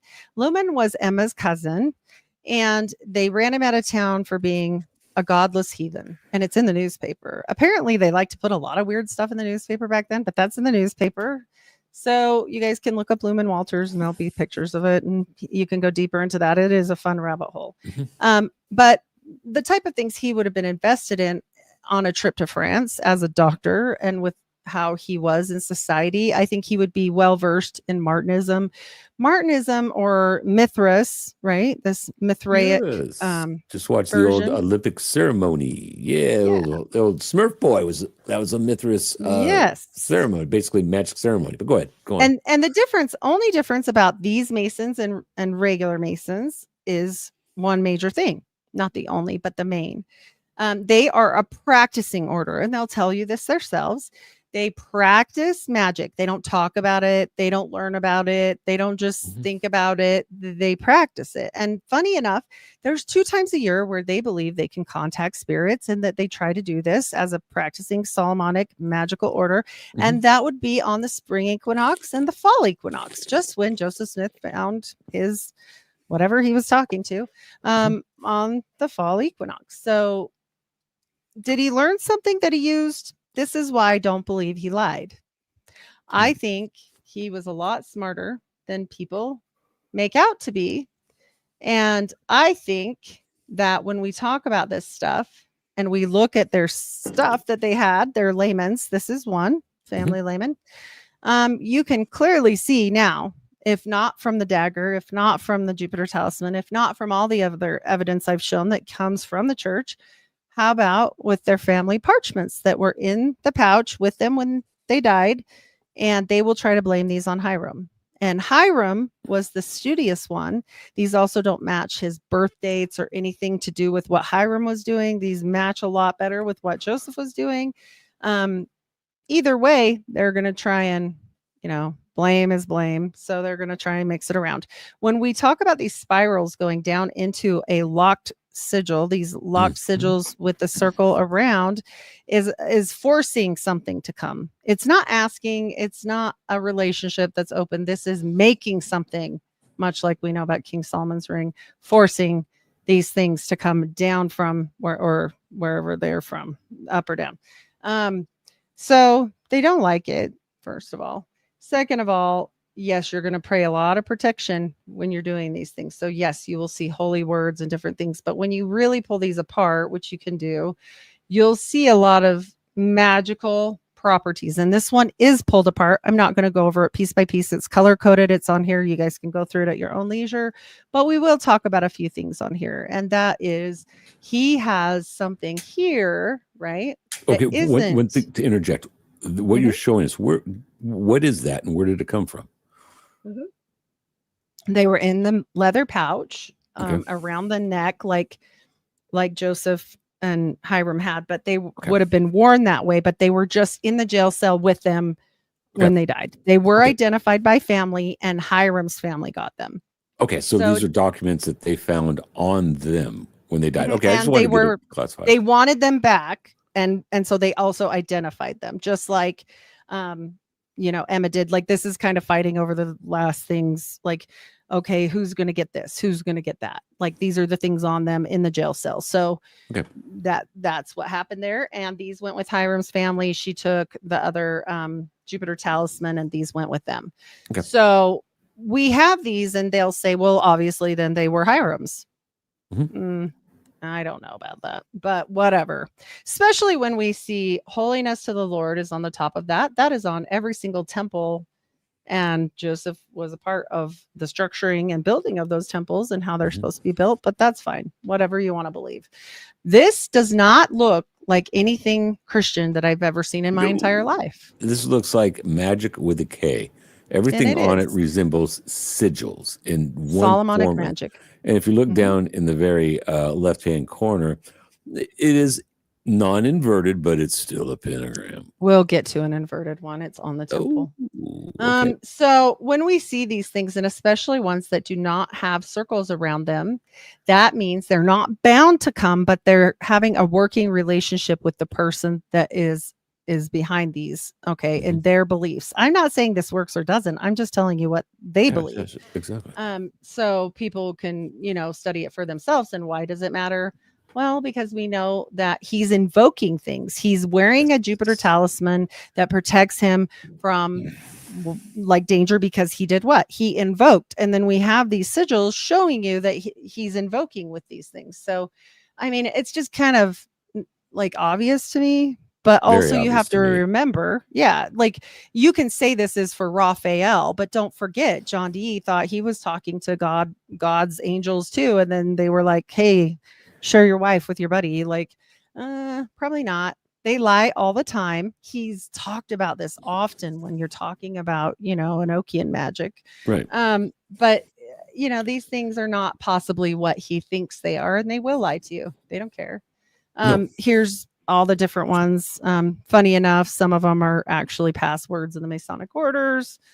Yeah, but we're definitely looking at things that are specific to Solomonic greater and lesser keys of Solomon, and anybody can verify this information. So I took pictures of that up close, and Juban Lades. That one is the one that led me to John Dee because it's such a rare one because not very many people talk about it. And that's the one that led me to him because I didn't even know who that was. I had no idea about any of this stuff when I started. Like none. And it makes sense that this would be Joseph's because why does he wear it? Oh, it's to protect against putrid infection and sudden death. And what happened to Joseph when he was young? He almost died. He almost A died. lot, like for years. They had to cut infection. I didn't get into that. He had osteomyelitis of his bone. So they cut out that and did that, I think.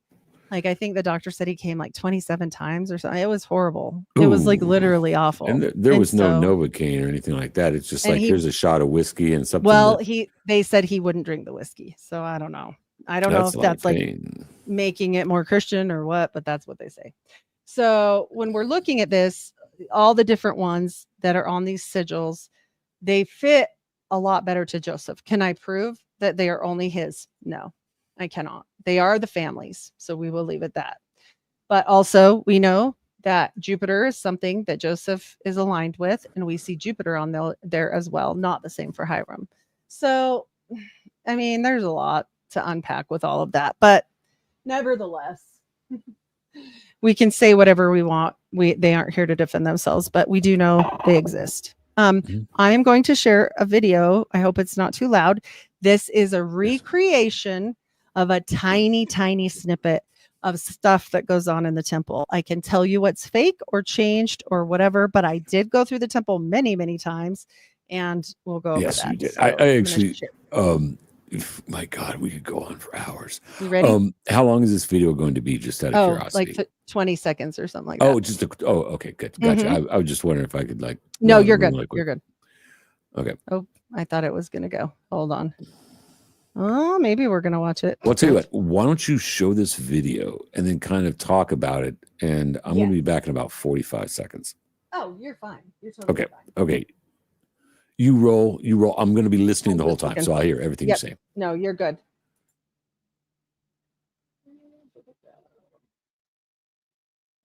It's weird that it's not in this slide. All right, everybody, I'm just trying to find it. So usually it is the very next slide. There it is.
Heidi, I'm not hearing any sound on that.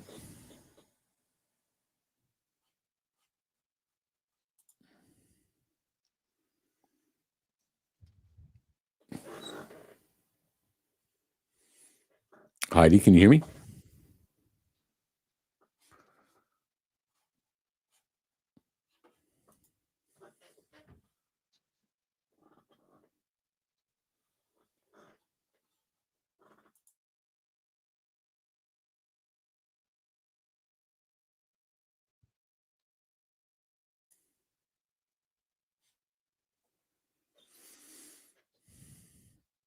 Heidi, can you hear me?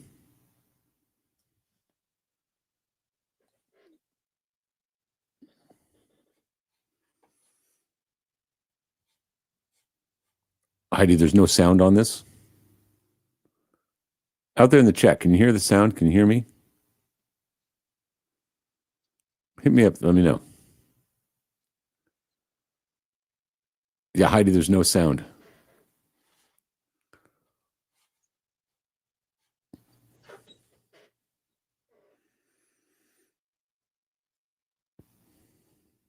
Okay. There was no sound on that, by the way. Yeah, I think maybe earlier, I don't know. I don't know why there's no sound because I can hear it, but you guys can't. But you get the picture. I can kind of go over it. What that was is a recreation from something called the God Makers, and they don't grab your boob. There was like a part there where it looks like she kind of cupped her boob, and I think they're going way overboard there. I will tell you, these are what we wear in the temple. There is the true order of prayer being done here. They hold their hands up, and they used to say Pele El, like in the, well, you didn't hear it in the movie, but now they changed it to, oh God, hear the words of my mouth. And there are multiple other things that they say that are passwords in here that you have to learn these tokens and passwords to pass by the angels and sentinels to even get to heaven. So you have to do this a lot. And the first time you go, you do it for yourself. So you will take on and get a new name, much like magic. In magic, you get a new name. In Masonry, you get a new name. It's the same in the temple. I used to think I was special, but it's everybody got the same name on the same day. For a point of clarification, are you talking about kind of your first major initiation into the Mormon, the kind of like you go in and you get your first degree in Masonism? This is what we're kind of talking about at this point, right? So what happens, let me give a brief breakdown just so people know. At 8 years old, you get baptized into the church, not to God. You become a member of the Church of Jesus Christ of Latter-day Saints, which is how you get baptized. And if you look up the words, they're very specific about that. And then you are a member of the church. After 8 years old or at 8 years old, no one is considered clean anymore. And so if there is a murder of someone that is over the age of, like if they're 7 and under, you may be held responsible for their death. They're considered an innocent, but after 8 years old, you know, you're responsible for yourself. And so you get baptized into the church at that time. Now, when you're young in the church, you have to understand when you're growing up, everyone is Mormon, at least where I live. Everyone here, if you're not a Mormon, it's kind of very exclusive. Don't always let your kids play with their kids. It's very cliquey.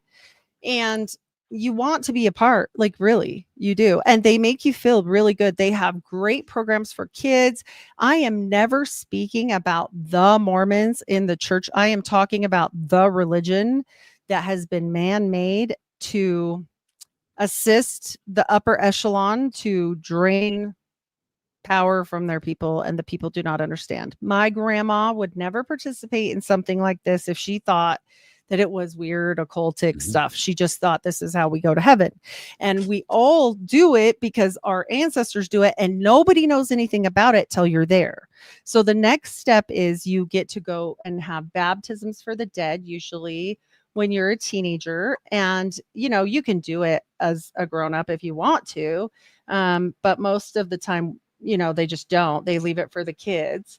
And I'm trying to find that photo here. It is of the baptismal font for the baptisms for the dead. Yes. Is that the golden calves surrounding the very baptism? Solomonic. Yes. Ooh, that says ball all over it. Baal, however you want to pronounce it. And what do we put in the belly of the baptismal font? We put virgins in there because they're usually young kids, 12 to 15, and they have to go answer questions that they're like morally clean and all these things before they go. So, I mean, you know, whatever. No, that's just yeah, they take on a proxy dead person's name. So when you go and do these baptisms for the dead, you'll receive a name of somebody usually in your family, but sometimes the temple has extras that they need done.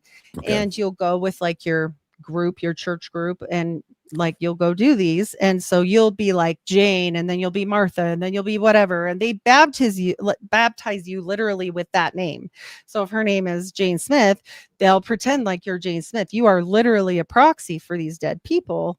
Supposedly these dead people are awaiting this work to be done to go to heaven in like a waiting room. So in one of these ceremonies, the baptisms of the dead, and you assume a name, how many times can a kid expected to be dunked in a day? 8, at least 8 usually, and you can go many more times. I went quite a lot.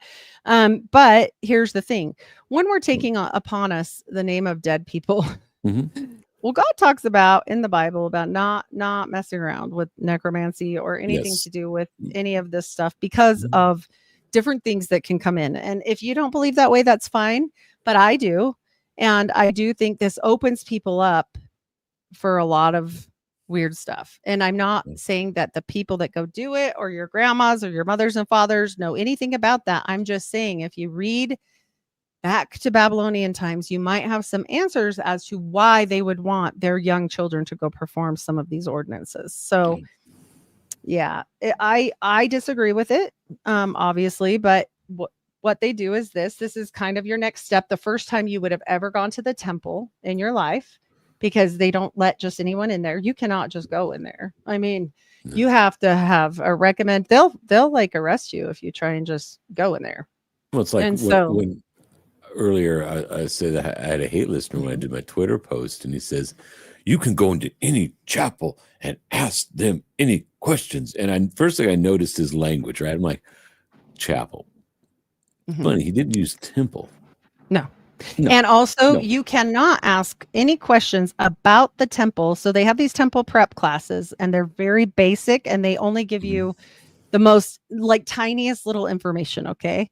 And then once you get there, you're there on the best day of your life ever, because that's the next step. Either when you're going to become a missionary at 18, or when you get married, you're going to go through this situation, and you're going to take out your ordinances and your endowment. And then after that, you'll be married in the temple usually, or you'll go on your mission, whichever way you're doing. That's the next step. And you'll become a high priest if you're a man before you do this in the Melchizedek order.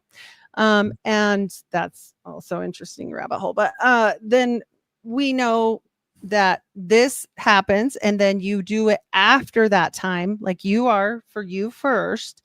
You get your new name, you go to the veil, you do the secret handshakes, you learn the passwords, you do all the things, you do the Adam and Eve creation story. It's very Masonic. And like I said, my friend that went through, she said this is very similar. You know, she was raised in the Order of the Eastern Star for a younger part of her life. So I found that very interesting. You know, I never knew that. But she said some of this stuff I recognized. And so we do see occultic and or Masonic things and influences here. Yeah, very much. And even their garb, even, you know, I've talked with Nick about the OTO ceremonies. Like it's very similar. Like this is very similar to all of those things. So why would a Christian order be doing something that the OTO does? Why would we do what the Masons do? I mean, it doesn't make a whole lot of sense when you sit down and think about it, but you're there now. They're crypto Mormons, they're crypto Jews, they're crypto Christians. They are dark magicians, I guess, if you will, people that practice dark arts that go in and put the cloak of particular religions on them to deceive the people. And those are usually the people that tend to be towards a higher upper echelon. Right. Because what do they have? What do they have? They have porch masons that don't know anything. And then they have the upper echelon that know everything. Right. Same thing. Yeah. Once you get you're 4th degree Mason. All right. Well, here's the deal. Everything we told you before, that's malarkey. Here's the real deal. Right. We're telling you the truth now. And you're like, wow, I found the truth. I'm in the 4th degree. And then you get to the 5th degree and they tell you the same thing. And they tell you more of the truth until you get to the high degrees, and even the degrees that are above the 32nd and the 33rd. That's right. That's when the number of people that get to those degrees becomes greatly diminished, and the more truth and reality about the core of the religious beliefs are shown, and they tend to, what my experience, what I've seen in my research, is they all go back to Lucifer and Luciferian occultic Yes. beliefs. And the ancient Mhm. rites, again, we go back to the order of, the Martinist order. Right. They have many degrees clear up in the 90s. I think it's 96 or 93, but some of these dark Masonic orders go very high up. And like you said, it's not for everyone. Like, of course, you don't know if you're just a regular porch Mormon, I'm going to call it that, right? You don't know. I usually say the Goyim because they use us, and it's wrong. And that is why I speak out. I don't do this to hurt the church. I don't do this to hurt people. I do this because they're using your power, because we all have power inherently with us. We do. Mhm. And we wouldn't, we are creations of God. And that is why the angels have such a problem with us, right? There's this whole thing here. There's a narrative that people don't always understand, Mhm. that you are super important. And obviously, God gave his only begotten son to save our butts. So clearly we're important. And so when we're doing these kind of things, whether it's a Catholic ritual, whether it's OTO mass, right? The dark mass, whatever you want to play with, why would you do anything that diminishes God's gift? Because everybody says, well, look at King Solomon was a good guy and he did this stuff and blah, blah, blah. Okay, we're not sacrificing animals anymore. We haven't done any of this crap since Jesus died on the cross, right? So he said, Christians it is but- done, right? Mhm. He was a final blood And- sacrifice. That's right. And he gave us one thing to do afterward. Do you know what it is? And we can't figure it basically- out. But basically, accept him in your life, and That for sure. And love one another. Right. He said, love one another as I have loved you. So to me, that is what I'm trying to show here is I'm not saying that this was all inherently evil at one time, but people take things and make it their own, just like we spoke about with Crowley. Okay. When we speak about these things and they twist it, why would they even care? Why did Crowley think that Joseph Smith was a moon child and wrote about him and thought he was amazing, even though he hated religion? He hated religion or religious people. Why did he like Joseph Smith? Because like recognizes like. And he saw that he was a magician. And Right, I and- dare say he did the Abramelin. Like, I'm sorry, there is too much that is coincidental here.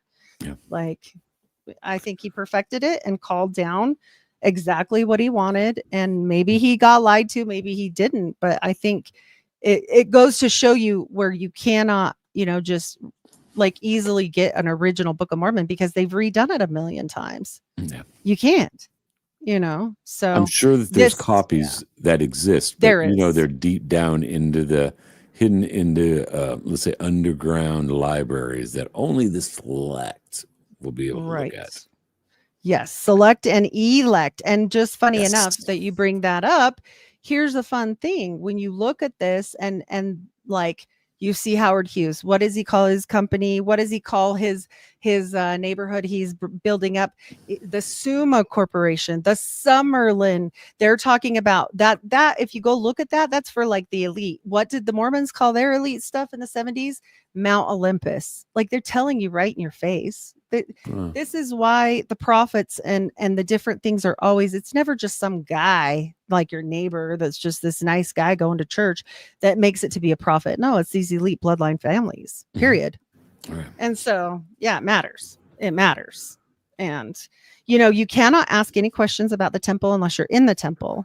You cannot ask certain things in general and bring it up at all outside of the temple. So once you're there, you're like, oh my gosh, stuff's starting to happen. You're in there with they call it a shield. They changed this because this was very uncomfortable. A poncho is placed over your naked body and the people come in to put oil. Now they don't touch you in your private places, but above your belly button, above your chest, certain on your knee, all these weird things. And you're like, oh my gosh, this is so awkward. And all I could think of is this lady doesn't have the priesthood because she's a lady. Where's the dude? Because we can't hold the priesthood. Right. But you had an interesting story about your grandmother when you went through it. Oh, and you're so like, much. my God, I was devastated. Grandma says, baby doll, Suck it up. Suck it Yeah. up, buttercup. Let me tell you about when I went through it. It ain't nothing like it is naked in the today. bathtub. naked in the bathtub with oil. Yes. And I just got touched and was naked. Now it's a baptism suit and you're not naked at all. But because see, they keep changing it, but the polygamists don't. The FLDS do not change anything. They don't care and they don't apologize. They also don't change any rules. Romney's family lives down in Mexico. Kind of still They go out do. of the That's old a school hugely ways. popular. Well, Yeah. depends, right? Depends. I mean, I don't think he would admit it, but that's an elite bloodline family. You're not wrong. Along with the Talbots and the Morgans, and these names should sound familiar. Yes. And so, yeah, we look into this stuff and we see these things. Now, this is a very purposeful hand holding. And when we see this, we know that this magic that they're doing is not always light. That's a Typhonian sign, okay, which is chaos magic, okay, because Crowley renamed it, but this is older than that. This goes back to the beginning of time, just because Crowley called it this, but this is still chaotic, okay? He named it such for a reason. And they're not doing something that's really what they think it is. That's the whole point of me speaking out, because they don't know. They have zero idea what they're doing. And I'll tell you, they don't, because no one tells you anything at all. Right. And so when you see things like this one's quick. Fun. Coffin cane. Okay. Well, this was they dug up Joseph and they got the rotting coffin with the crap all over it, with the corpse gross all over it. And they made these canes and then they clipped pieces of their hair. This is in a museum. They tell you this, and put it in the knob of these. Now, I want to explain to everyone, back to magical proof. I mean, this is, whoa. Wands are not always little. What does Gandalf have? Don't make me go there. But he has go ahead. Staff. I was just being facetious, my dear. Yep. But please explain. He has a staff, right? And so when we see these things, well, that looks like a staff, but it's a cane, but it's made out of dead guy juice, coffin, and hair. And it's just, this is not Christian. This is weird. But they're against crosses. Okay. For heaven's sake, don't wear a cross. But I'm going to bring the dead guy with the cane to church tomorrow. Cool story. What the hell? I don't know, but it's creepy. I mean, it's not normal. And they can say that they're the same as everyone else all they want. This was Joseph Smith's cane. And upside down cross is what I see, but people say it's a shield. I just saw cool that. No, that is definitely an inverted cross. Say what you will out of it. And that is the top of it. And it's a serpent cane. Yeah, I was going to say, it looks kind of got that serpent look to it. Yeah. What do we know about the story of Moses and the people that could copy him? Like this is all relative to the situation. Now, I'm not reaching. This isn't a museum. These are in museums. This isn't like me making this up. This is the true order of prayer, raising your hand to the square. No longer do they do the death oaths. When my grandma went through, they would pretend to slit their throat and slit their belly and cut their tongue out, as you did mention. It freaked everybody out and they quit it. The FLDS do not change shit and they really don't care. So they will be doing whatever was originally ordered. Also, the strict FLDS orders, like the Kingstons, like the Kingston. What do we know about the divine right to rule? What do we know about? I know nothing. Enlighten me, my dear. Enlighten me. I will. Thank you. You. So the Templars talk about this, and we see it come alive with the Da Vinci Code. And it's kind of a silly thing to say, oh, that's just a fake movie. Okay, well, that's fine. But then why do the Kingstons, they're an FLDS clan here in Utah, as well as I'm sure other places, marry within their families to the point where they had so many genetic abnormalities. They got pretty rich because, speaking of Romneys, they back a lot of politicians, including the Romneys, and give them lots of money. They own, I believe, Mavericks here, gas stations, but don't quote me on that because I don't want to be sued. But hey, whatever, someplace like that. Allegedly. Yes. Yep, they own some kind of thing like that, and they have a lot of money, and now they have hired a geneticist so that they continue marrying their aunts and sisters and whatnot, because they keep it a close bloodline. Because Joseph Smith said much like the Templar story, much like the Da Vinci Code, that Jesus Christ lived and went on to have 3 wives. You must have 3 wives in the FLDS or the original Mormon church to go to heaven, to the celestial kingdom. And they still believe that to this day. And his wives were like Mary, Martha, and I think it was another Mary, but don't quote me on that. And then he is actually the posterity of one of these marriages, and that is from his mouth. Wow, this is getting deep. It's deep. But Heidi, we're coming on 2 hours here. You're right. It I has can flown start by. I just zipping looked it at the up. clock. I'm like, usually I go an hour and a half. I look at the clock. I was like, dang, we have to have You're you good. back on. We're almost over. Oh, we are? Yeah. Well, then let's just roll. We only have baby. like maybe 4 more slides. So Well, let's roll through it. I wouldn't I just like deprive to you. Yes. show people really quick about the magical underwear, because they're such a freaking Yes, I'm everybody curious wants about to that hear too. about the Mormon undies. And I mean, they are important. That is true. But you know, they have the compass and the square. As I stated, I did not even know I was a Mason or anything about Masons, and I was wearing them on my boobies. So that was funny, right? Like, what? You don't even know? People were like, how do you not know? And You're I'm like, nipping out right on the compass right. on one, and you got I thought they were sewing darts, oh, jeez. because they don't tell you this stuff. They really don't. Thank heavens they evolved from this nightmare. Holy moly. Yeah. So they do go underneath your clothes. You wear your bra on top. They touch your skin first, and you wear them at all times except at the gym. If you're gonna, let's see, shower. My great grandma used to keep one arm in and one leg in, and this was a big deal, but they don't do that so much anymore. They just say put them on as quick as you can. You have lots of pairs of these. They're your underwear. You buy them from the church, of course. You need a little scanner to get them, like a little, I don't know what they do now. It's probably different. Mine was old.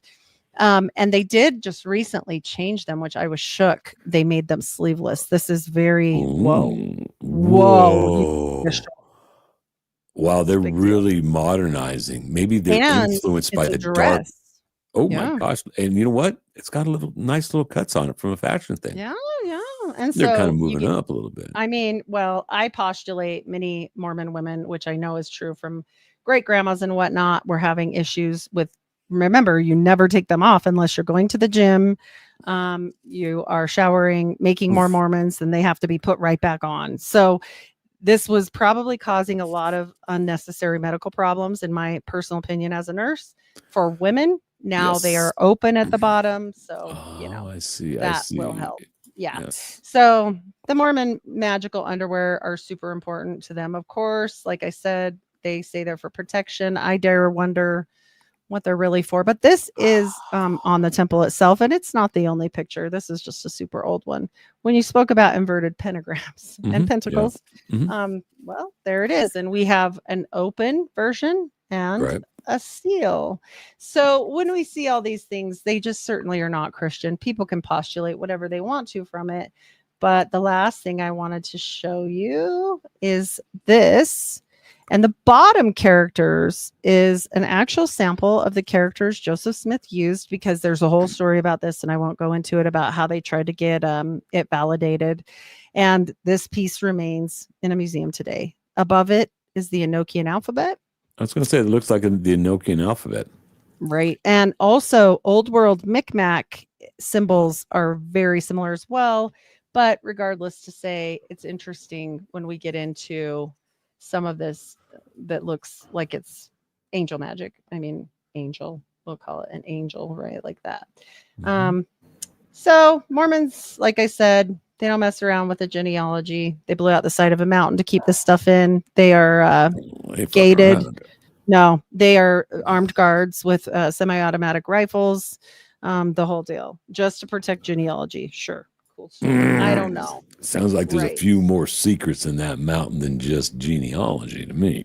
And the last secret is don't think that it ended with Howard Hughes, because we've got another rich guy with a high IQ, so they say. I don't know. My speculation behind his whole IQ business is a lot.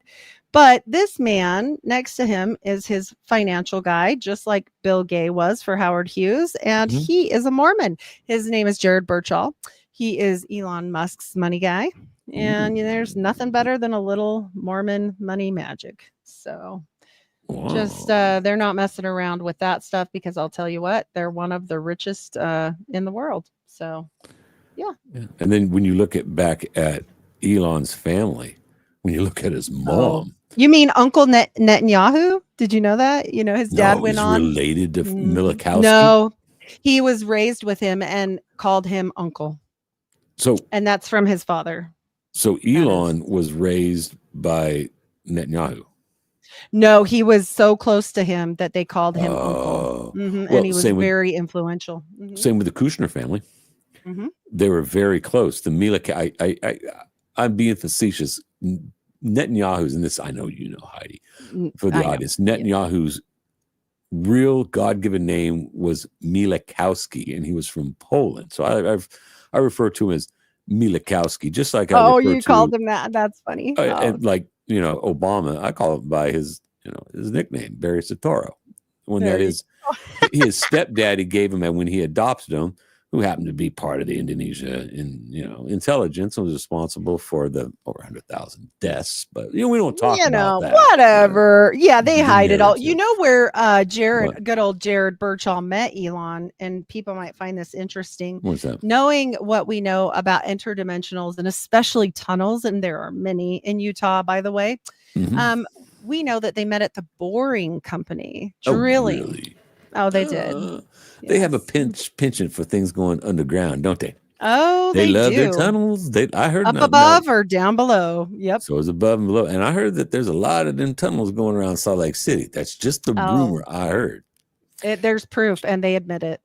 Yeah, Yeah. they have their own CIA in those tunnels, the Mormon CIA, not the real CIA, and they will shoot your ass if you go in their tunnels unescorted. So, Yeah, well, that don't sound too Christian-like to me. Come down in the tunnels. We're gonna go explore down the tunnels.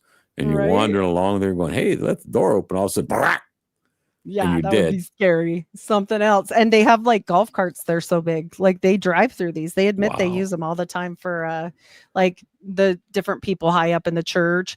Makes you kind of wonder what they're doing, right? Do they have any relationship with the Lubavitch Jewish cult, where the I the don't bloodstained know. matters and the high Ooh. chairs in their little tunnels? I don't know. Well, we've Just seen just that they asking. definitely like magic, right? Just asking. I'm not making an accusation, so don't No, sue me. I'm just asking no, a simple we're question. kidding. We're kidding. Actually We kid. kidding. We kid. We just. Hey, it's I always say I'm a accusation. blonde. I don't know anything. Whatever. I'm bald. I don't even have any hair. I mean, if I was Samson, I would. What good is Samson without his hair? So that just says I'm just There it is. little guy talking Yeah. smack, asking questions, just curious. Having fun on Pretty Friday night. interesting. They have their own vaults, just like the temple, the Vatican. And right now they are redoing the temple grounds. Just FYI for anybody that wants to know, they took out something that was really important for the Mormons called the Fountain of Living Waters, and they replaced it to look exactly like the Vatican with a bunch of flags, kind of like the UN.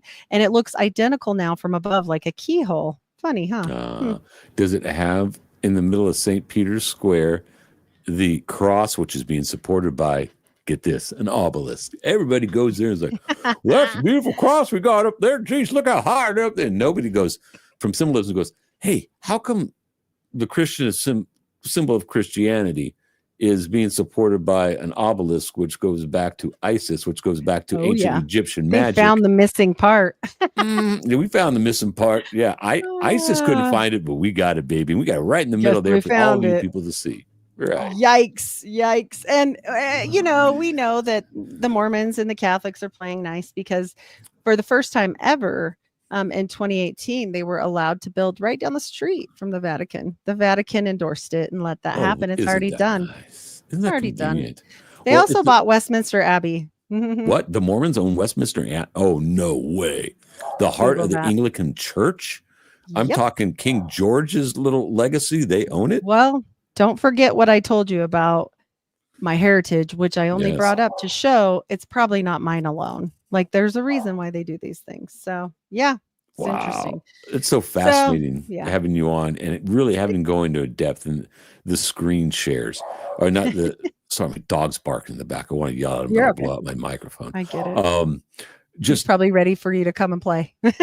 yeah, it's Like, either that hurry. or he's like, hey dad, I've been holding it for like an hour Oh, now, shoot. you know, but Yeah, no, he's that's just there's squirrels running around the backyard. He thinks he's oh, this big hunter, right? And he wants to go kill the squirrels. But the only thing I've ever seen him even attempt to hunt is a fly. oh, But he's well, the big bad little, I'm going to go get those squirrels. I'm going to bark at them through the window and drive me crazy, you know. that's funny. My dog's wild. He's wild too. Yeah, Yeah, they're fun, but you got to have one. They're awesome. So, I'm dog sitting. He's my nephew. aw. See, I have a friend that one of my best friends. We used to live together about 5 years ago.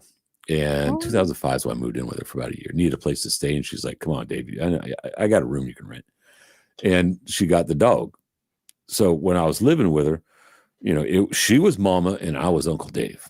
So I grew, you know, that dog grew up around me, and now it's really cool because I'm like, it's really nice because don't have to be a dog owner. I can just borrow the you can dog. just borrow the dog.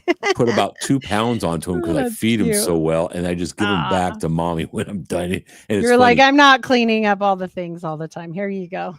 Exactly. And it's funny. He never wants to leave. I have to trick Aw, him. spoiled. I have to trick him, you know, to put on a leash. Here's the Tell him, we're going treat. for a walk. We're going for a walk. He's like, all right. I put the leash on, right? And I Oh walk out, no, and she's parked in traitor. the driveway, and he's getting onto it because now he's like, heard the car Mm-mm. pull up. He looked the last time he looked at me, No, he's like, really, bro, we're doing this. I'm like, yeah, we're doing this. Put the leash on. you He's like, have to all go right, home now. you have to go home. You got to go, bro. You got to go. Oh, that's cute. I love my dog. I get it. I do I too. love it. That's I really- awesome. I do love animals. I love the fact that I love communicating with animals. And some people just don't know how to do it. But I'm like, if you know how to do it, it's so simple. Yeah, they love it. They love it. They're all I mean, about it. they're not speaking English, but there's a direct line of communication. You know, just They'll you have talk to with their understand. eyes. They Yes. like my dog does it all the time. He'll look at the treats up on the top of the fridge. Yeah. He's like, and then he'll look at me. Mm. He's like, hey, pay attention. Yeah, exactly. Thank you, Donald. Yes, Yeah. awesome. All right. Well, Heidi, this has been a fast night. I definitely want to get you back on and Sure. maybe get Shelly on and just really Yeah, kind that of would go be into awesome. this. Because I would love one that. thing that I was interested when I heard you on different shows and confessionals is, you know, your journey into Mormonism, like your wedding. When you described to Mm. me what really goes on in those weddings, I'm like, damn, them people are fucking weird. They Yeah, are freaky. the mirrors, the Yes. infinite mirrors, which glow almost a green. Every time I get a photo, it's always the same. And if you know about Kabbalah, which, you know, I just think that Joseph learned a whole lot from the Jewish teacher that he had. I think that, you know, it was a magical order. So, yes. It was very much like Who knows? Scientology, but Scientologists won't tell you that. But Yeah, they are. but they'll come after Because you. we if got you an expose the Elohim and secrets. they got an alien, right? Or no, that's Something like Xenu. that, man. Xenu, Yeah, right? that's right. Yeah. Xenu. But y'all both get your own planets. That's what Yeah, you know. yeah. It's Well, like not anymore. Oh, Remember no. how I told you it got taken over with the whole we got to behave and be Americans. Now they're like, what? We didn't say that. Who said that? Mormons got gypped, bro. They were like, Yeah, yo, no I'm more. getting it. Could you imagine you start off in the tradition of like, I'm getting my Nope. planet, baby doll. I'm rocking it. I got me 3 wives and I'm just starting on my hair. And when I go, I get that planet. And all of a sudden, halfway through the journey, you find out, what? I ain't getting a Yeah. planet? And I got to listen to these 8 wives nag me every night? Oh, Jesus. Ugh. Same, It's yeah, like, same thanks, thing guys. with Muhammad, right? And the 100 Yeah. virgins, right? Or something. 72 But virgins. yeah, it's too much. Like, guys, I know it sounds great, but it's probably not great. No. It sounds it's like a probably not. pain in the ass, honestly. It's a good fantasy, but the reality is something Yeah, complete. Just like sounds this is getting terrible. kind of gross, but people are like, oh, the threesomes and threesomes. You know, people tell None you of that. it sounded great at the time, but afterwards, I'm like, then it wasn't that great. You know, it's fantasy meets reality. Well, so. and there's no intermixing with the wives. They all have their own places. Everything's Really? kept separate. Dude, Yep. what a scam! I mean, if I was a douchebag, And they right, just fight, right? I'm like, I don't have. I mean, I can go to a different babe's house every night, and the other chicks are cool with it, and Right. I only have 1 chick to satisfy and nag me instead of 6. And wow, this is a good deal. How do I sign up to be a Mormon? Right. Dang, you know. But I mean, you have I'm to telling you. you have to do like, the FLS, right? FDS. The where, FLDS, if anybody's FLDS, ever right. watched Sister Wives, comes from yeah. elite Mormon families. P.S. You talked about the Mexico ones. That's a whole rabbit hole. They don't play around. They will shoot your ass. Oh yeah, they beat They off shot the each cartel. other. Yeah, Yeah, and they fought off the shoot each other. cartel. Will mess with them. They're Yeah, like, yo, no, we'll take out anybody around here, but when it comes down to them Mormons, we know y'all got snipers up there. We just Yep. we're cool. We're they cool. don't play. No. Well, you know, Al Capone came to Ogden. Speaking of the tunnels, and he left and said, "I don't want anything to do with this." Wow, if you freak out Al Capone, you must be doing some dark. He was ran out of town by the Mormons. So, Wow. I mean, Onassis was playing with this game. This goes deep. I'm Yeah, it almost does. done with my Onassis show, and the Mormon Mafia is very interesting, and I have that all available on my show. There's like about, I think, 4 installments at this point. So I probably won't stop because I'm super into, I don't know why I'm so interested in the dumb Mormon Mafia stuff, but Howard Hughes is fascinating. I'd like to hear more about that someday. That's interesting. Yeah, I didn't even know yeah. there was a connection with Howard Hughes. Oh, it's so much. He loved Mormons. Oh, I bet Mormons you were did. his downfall. Yeah, Yeah, no lie. because they got a lot of wives, and some of them like that polyamory Well, stuff. So hey, literally, they are possibly like implicated in his disappearance, and nobody Ooh. ever saw him anymore. So, more dark stuff that we Yikes. got to cover someday. I love this. All right, but absolutely. for the time being, we are at 2 hours and 5 minutes, and I have You got it. absolutely enjoyed having you on. The time's flown by, and the amount of information you dropped. That's why I had to keep stopping you. Like, whoa. Can you clarify that? Can you clarify that? You know, Yeah, it was great. So why don't you let everybody know where you can find you, where you can find your work? By the way, tell Nick I said hi next time you talk to him. absolutely. Yeah. I am Heidi Love. I'm everywhere podcasts are served. I do have my own website, unfilteredrisepodcast.com. And you can go there if you don't want to go on a pod chaser to find me. If you want to see my appearances, usually they're Unfiltered Rise or Heidi Love. And then also I do appear on the Occult Rejects with Nick quite often. So thank you so much for having me on. Oh, it's a pleasure. It's a pleasure. We'll have to do it again. We'll definitely have to do this again. Everybody, thanks for tuning in. Thanks for everybody hanging out in the chat. You know, I love to see my mosh pit buddies with your elbows up and having fun. Everybody stay on your feet. It's a good time. Plus, some of the stuff that comes out of y'all's mouths on your fingers is pretty cool. Pretty cool. I like it. It makes it fun. So everybody, like I said, I always thank everybody that listens because I truly mean it. You know, here I am, just one schmuck with a microphone and a camera, and I'm getting over 2,000 views a show, and I'm a new show. So keep it growing, keep sharing the show. If you haven't followed the show, follow it on whatever network you're on, and then do me a favor, jump over to my Rumble channel over at the Third Rail with Nature Boy and follow that too. It helps me in the algorithms. They absolutely hate me. As you can tell, the stuff we've been dropping tonight, you know, I got to work my butt off to get my listeners. Also, follow me on X. And if you like what you hear, hit me up. The best way to hit me up is on X. If you hate what you hear, you know I love my hate listeners. Come on, do the same, man. Don't be shy, y'all. Come to the table. And with that being said, this is a worldwide broadcast. So depending on where you're listening, y'all have a good day. Y'all have a good night. We'll see you next week.